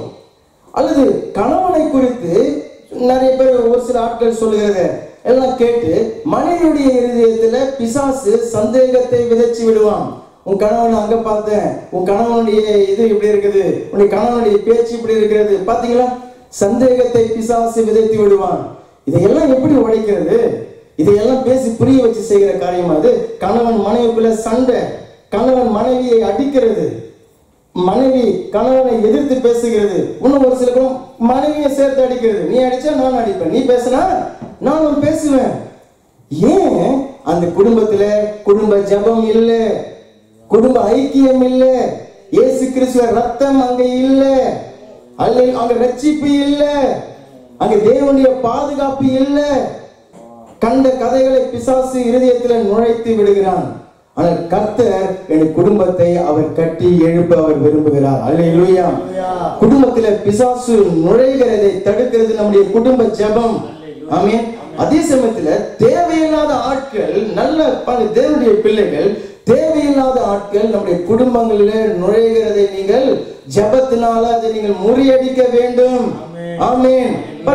உங்க கிட்டவே வந்து உங்களுடைய மனைவியை பற்றி தப்பா சொல்லி கொடுக்கிற ஆட்கள் அப்படிதான் கண்டுபிடிக்க முடியும். நீங்க உங்ககிட்ட வந்து உங்களுடைய மனைவியை பற்றி தப்பா சொல்லி கொடுக்கிற ஆட்கள் பிசாசினிடத்திலிருந்து வரக்கூடிய ஆட்கள். எதிர்த்து நிற்க வேண்டும் நீங்க ஜெபத்தினால. உங்ககிட்டயே வந்து உங்களுடைய கணவனை பற்றி தப்பா, உங்க கணவனை பற்றி உங்களுக்கு நல்லா தெரியும், உங்க கணவனை பற்றி தப்பா சொல்ல வந்தால் அது சத்ருவனால அனுப்பப்பட்ட ஆள். அப்படிப்பட்ட ஆட்களை நீங்கள் எதிர்த்து நிற்க வேண்டும், நேரடியா சொல்ல வேண்டும். எங்க வீட்டுக்கு தயவு செய்து வராமல் இருங்கள். குழப்பத்தை கொண்டு வருவாங்க. பிசாசுடைய ஏஜென்டாக குடும்பத்துக்குள்ளாக அவர்கள் வந்து விடுவார்கள். இன்னும் முக்கியமா சபையை பற்றி, நீங்க போகிற சபையை பற்றி உங்க வீட்டிலே வந்து உங்க வீட்டு காப்பியை குடிச்சிட்டு உங்ககிட்டயே குறை சொல்றாங்கன்னா அது சாத்தான் இடத்துல இருந்து அனுப்பப்பட்ட ஆள். உங்களுக்குன்னு கர்த்தர் ஒரு சபையை கொடுத்திருக்கிறார், உங்களுக்குன்னு ஒரு ஊழியரை கொடுத்திருக்கிறார். உங்க பாஸ்டரை பத்தி தெரியுமா? உங்களுடைய சபையை பற்றி தெரியுமா? அப்படியெல்லாம் உங்ககிட்ட வந்து பேசுற ஆளா இருந்தா உங்க பாஸ்டருடைய மனைவியை பற்றி தெரியுமா? கூட இருக்கிறவங்க ஊழியர்களை பற்றி தெரியும். இப்படி பேசும் பொழுதே நீங்க கண்டுபிடிக்கணும் இது சாத்தான் இடத்துல இருந்து வந்த சத்தம். எதிர்த்து நிற்க வேண்டும். நம்ம ஜெப குடும்பத்துல இதையெல்லாம் நீங்கள் நம்ம அனுமதிக்க கூடாது. குடும்பத்தை குழப்பி விட்டு விடுவார்கள், உங்களுடைய ஆவிக்குரிய ஜீவத்தை குழப்பி விட்டு விடுவார்கள், உங்களுடைய விசுவாசத்தை அவர்கள் சேதம் பண்ணி விடுவார்கள். எதிர்த்து நிற்க வேண்டும். உதவி செய்கிறது போல வருவார்கள். ஏன்னா ஒரு கொள்ளக்காரனையும் வீட்டுக்குள்ள நீங்க சேர்க்க மாட்டீங்க இல்லையா? சேர்க்க மாட்டோம். பைபிள் சொல்லுது 2 தீமோத்தேயு புத்தகத்துல 3வது அதிகாரத்தை எடுத்து வாசித்து பாருங்க. 3வது அதிகாரத்துல எனக்கு நல்ல ஞாபகம் இருக்குது. இந்த வசனத்தை கர்த்தர் நம்முடைய சபையில ஒரு 6-7 மாசத்துக்கு முன்னாடி இந்த வசனத்தை கர்த்தர் நமக்கு அதை சொல்லி இருக்கிறார். 2 தீமோத்தேயு புத்தகத்துல 5வது வசனம், தேவ பக்தியின் வேஷத்தை தரித்து அதன் பலனை மறுதலிக்கிறவர்களாயும் இருப்பார்கள், இப்படிப்பட்டவர்களை நீ விட்டு விலகு. ஆமென். தேவ பக்தியின் வேஷம். அல்லேலூயா, அல்லேலூயா. அந்நிய பாஷை, கர்த்தரை துதிக்கிறது எல்லாம் நல்லது. ஆனால் எப்படி இனம் கண்டுபிடிக்கிறது? என்ன காரியத்தை குறித்து குறை சொல்லப்படுகிறது, அங்க யாரை பற்றி அங்கு பேசப்படுகிறது, அதை நான் கண்டுபிடிக்க வேண்டும். என்னுடைய சபையை பற்றி பேசாத, என்னுடைய பாஸ்டரை பத்தி பேசாத, எங்கள் சபை ஊழியர்களை பற்றி பேச, என் ஜனங்களை பற்றி நீ பேசாத, என் மனைவியை பற்றி பேசாத, என் கணவரை பற்றி பேசாத, என் பிள்ளைகளை பற்றி பேசாத. எதிர்த்து நிற்க வேண்டும் இயேசுவின் நாமத்தினாலே. அல்லேலூயா. அவர்கள் பாவங்களால் நிறைந்து பற்பல இச்சைகளால் இழுப்புண்டு எப்போது கற்றாலும் ஒரு போதும் சத்தியத்தை அறிந்து உணராதவர்களாய் இருக்கிற பெண் பிள்ளையுடைய வீடுகளிலே இப்படிப்பட்டவர்கள் நுழைந்து அவர்களை வசப்படுத்திக் கொள்கிறார்கள். அவர்களை மேனிப்புலேட் பண்ணிடுவாங்க, அவர்களை குழப்பி விட்டு விடுவார்கள், அவர்களை கலைத்து விடுவார்கள். அப்ப எச்சரிக்கையா இருக்க வேண்டும். இதை செய்கிறது எது? நம்முடைய குடும்ப ஜபம். ஆமென். ஜபத்துல நாம் அதை எதிர்த்து நிற்க வேண்டும். ஆமென். குடும்பத்துல ஒரு கணவனுக்கும் மனைவிக்கு சின்ன சின்ன சண்டைகள் வரும் தான் இல்லையா? நிச்சயமா வரும். அது வரும். ஆனால் அப்ப இந்த கணவனும் மனைவியும் கர்த்தரை தேடுவார்கள். அல்லேலூயா. கர்த்தரை தேடுவார்கள். மூணாவது ஆள் குடும்பத்தில் நீங்க நுழைய விடக்கூடாது. இருக்கிற நான் கணவன் கூட சண்டை போட்டு இருந்தாலே பரவாயில்லைன்ற மாதிரி ஒரு நிலைமைக்கு கொண்டு வந்து விடுவார்கள். குழப்பத்தை கொண்டு வந்து விடுவார்கள். தேவ பக்தியின் வேஷத்தை போட்டு கொண்டு வருவார்கள். கர்த்தரிடத்துல ஒப்பு கொடுங்க. உங்களுடைய கணவனை குறித்து மனைவியை குறித்து கர்த்தரிடத்துல நீங்க ஒப்பு கொடுங்கள். கர்த்தர் அதை சீர்படுத்துவார். ஆமென். அதுல சீர் உண்டாகலையா, உங்களுடைய ஜெபத்துல சரியான ஆலோசனை உங்களுக்கு கிடைக்கலையா, சமாதானம் உண்டாகலையா, கர்த்தர் நீங்க போகிற உங்களுடைய சபையில உங்களுக்குன்னு தேவன் ஒரு ஊழியரை வைத்திருக்கிறார். அல்லேலூயா. தேவனுடைய பிரதிநிதியாக ஒரு மேய்ப்பனை கர்த்தர் வைத்திருக்கிறார். தேவனுடைய ஆலோசனையை பெற்று குடும்பங்களுக்கு கொடுக்க, ஜனங்களுக்கு கொடுக்க கர்த்தர் வைத்திருக்கிறார். அல்லேலூயா. ஒரு போன் ஒண்ணு எடுத்து இங்க இருந்து இந்தியாவுக்கு கிடைக்கிறது, இங்க இருந்து அந்த ஊருக்கு கிடைக்கிறது, அந்த பாஸ்டர் இந்த பாஸ்டர் இந்த பிரதர் அந்த பிரதர் போன் பண்ணி அந்த வேலையை விட்டு விடுங்கள் இயேசுவின் நாமத்தினாலே. அல்லேலூயா. ஒருவேளை நீங்க கேட்டுக்கொண்டிருப்பீங்கன்னா உங்களுக்குன்னு கர்த்தர் ஒரு சபையை கொடுத்திருக்கிறார், உங்களுக்குன்னு கர்த்தர் ஒரு பாஸ்டரை கொடுத்திருக்கிறார். அவர் வழியாய் பேசாததை அமெரிக்காவில் இருக்கிற ஒரு பாஸ்டர் வழியாய் பேச மாட்டார். உன்னை தெரியாது, உன் குடும்பத்தை தெரியாது, உன்னை எப்படி உன்னை பற்றி ஒண்ணுமே தெரியாது அவர்களுக்கு. கர்த்தர் உனக்கென்று ஒரு சபையை வைத்திருக்கிறார். அல்லேலூயா. உனக்கென்று ஊழியரை வைத்திருக்கிறார். அல்லேலூயா. நம்ம மற்றவர்களை உள்ள நுழையும் பொழுது அவர்கள் வந்து அவங்களுடைய பெருமகளை எல்லாம் சொல்லி உங்களுடைய கதைகள் எல்லாம் எடுத்து ஊரெல்லாம் அவர்கள் சென்று பரப்பி விடுவார்கள். அவமானப்பட்டு போயிடுவீர்கள், அவமானப்படுத்தி விடுவார்கள்.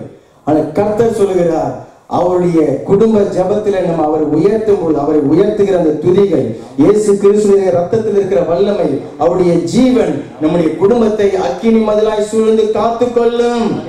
அல்லேலூயா. அக்கினி மதில் உங்கள் குடும்பத்தை தேவையில்லாத ஆட்கள் ஆண்டவரே வரக்கூடாதப்பா.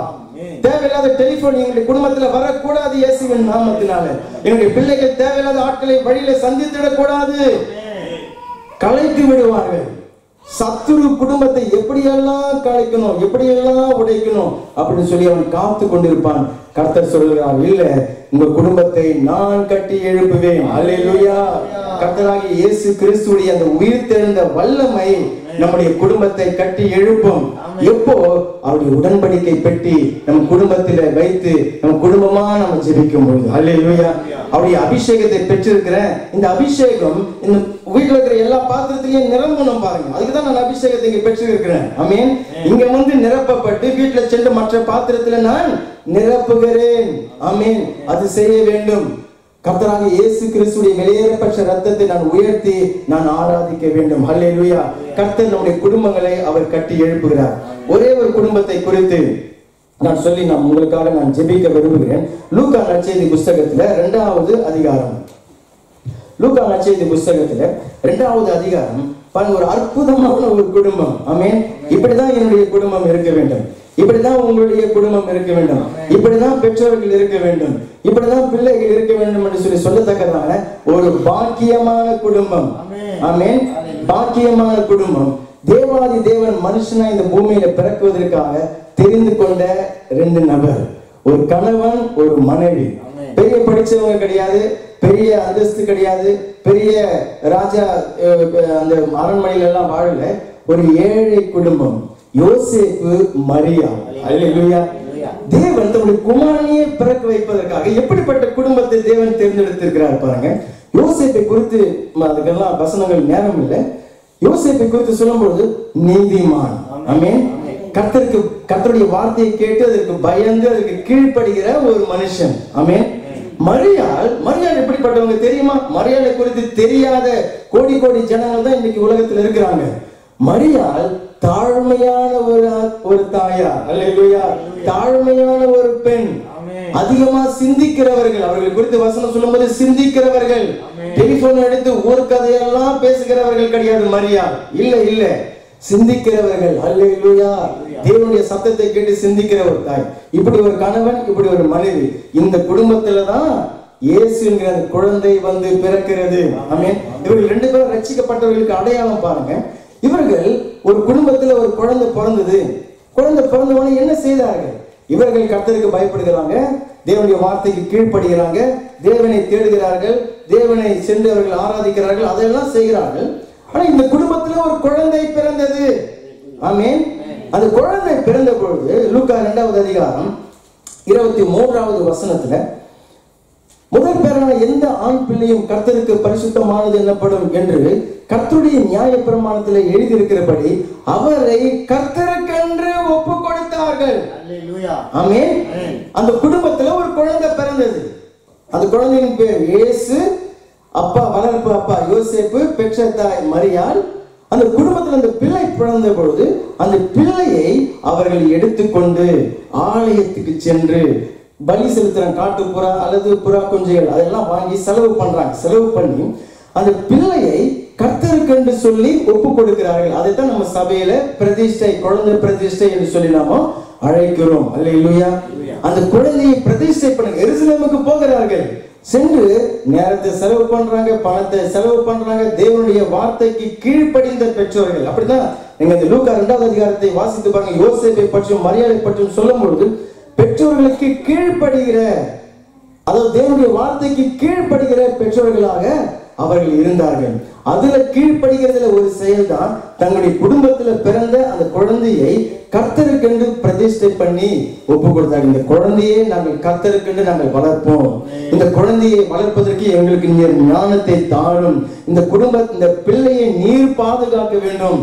ஆமென். நாங்க நல்லா சாப்பாடு போடுவோம், நாங்க எல்லாம் செய்வோம், ஆனா நீங்க தான் அதை பாதுகாக்க வேண்டும். இதுதான் அந்த பிரதிஷ்டையின் மூலியமாக நாம செய்கிறோம். அல்லேலூயா. நான் சொல்லியிருந்தேன், எந்த நேரத்துல அசுத்தாவி யாரை விழுங்கலாம் என்று சொல்லி வகை தேடிக்கொண்டிருக்கிறான். அது இப்ப வெளிப்படாது. பிள்ளைகள் இன்னோசென்டா இருப்பாங்க. அந்த கள்ளும் கபடற்றவர்களாக இருப்பார்கள். சத்துரு அவர்களை எந்த நேரத்துல பிடிக்கிறான்னு சொல்லி தெரியாது. அப்ப கர்த்தருடைய பாதுகாப்பு அந்த குடும்பம் அந்த பிள்ளைக்கு வேண்டும் என்று சொல்லி அறிந்த யார் தேவாதி தேவன் மனுஷனாய் பிறந்திருக்கிறார், அவருக்கு அந்த பிரதிஷ்டை தேவைப்பட்டது. ஆலயத்தில் சென்று பிரதிஷ்டை அவர்கள் பண்ணினார்கள். அல்லேலூயா. மாத்திரமல்லாம அந்த பிள்ளையை அவர்கள் ஆலயத்துக்கு கொண்டு போகிற பெற்றோர்களாக இருந்தார்கள். கவனிச்சீங்களா? குடும்பமாக பிள்ளையை ஆலயத்துக்கு கொண்டு போகிற ஒரு பெற்றோர்கள். கர்த்தர் எப்படிப்பட்ட பெற்றோர்களை தேர்ந்தெடுத்திருக்கிறார் பாருங்க. இன்றைக்கு நம்மளை பார்த்து, நம்முடைய பிள்ளைகளை பார்த்து கர்த்தர் அப்படி சொல்ல முடியுமா? ஆசீர்வாதமான பெற்றோர்களை நான் உனக்கு கொடுத்திருக்கிறேன் அப்படின்னு சொல்லி. ஆமென். ஆவிக்குரிய பாதுகாப்பு கொடுக்கிற பிள்ளைகள், கர்த்தருடைய வார்த்தையில நடத்துகிற பிள்ளைகள், கர்த்தருடைய ஆலயத்துக்கு கொண்டு செல்லக்கூடிய ஒரு பெற்றோர்களாக நம்மை சொல்ல முடியுமா? கர்த்தர் அப்படி செய்திருக்கிறார். அப்படிப்பட்ட குடும்பத்தை தான் கர்த்தர் அவர் தேர்ந்தெடுத்தார். அல்லேலூயா. பாக்கியமான குடும்பம், ஆசீர்வாதமான குடும்பம், திரு குடும்பம். ஆமென். யோசேப்பு மரியாள் அந்த குடும்பத்துல பிறந்த அந்த பிள்ளையை முதலாவது அவர்கள் எடுத்து சென்று போய் பிரதிஷ்டை பண்ணினார்கள். ஆமென். அடுத்தது அந்த பிள்ளையை அவர்கள் கிரமமாக ஆலயத்துக்கு கொண்டு போகிறவர்களாக இருந்தார்கள். ஆமென். அந்த விளைவு என்ன? அந்த பிறந்த பிள்ளை இன்ஜினியராக ஆகிவிட்டது, அந்த பிள்ளை டாக்டராக ஆகிவிட்டது, அந்த பிள்ளை பெரிய பணக்கார இல்ல. பெற்றோர்கள் ஜெபிங்க, பிள்ளைகளுக்காக ஜெபிங்கன்னு சொன்னால், அதுவும் இந்தியா பெற்றோர்கள் 2 தான் தெரியும். ஒன்னு டாக்டர், இன்னொன்னு இன்ஜினியர். இதை தவிர எந்த தொழில் நானும் அப்படிதான் ஆசைப்பட்டுலாம் போய் படிச்சேன் பாருங்க. கர்த்தர் கொடுக்கல, நல்ல வேலை கர்த்தர் கொடுக்கல. இல்லைன்னு சொன்னா அவரை ரட்சிப்பையே கோட்டை விட்டுட்டு இருப்பேன். அப்ப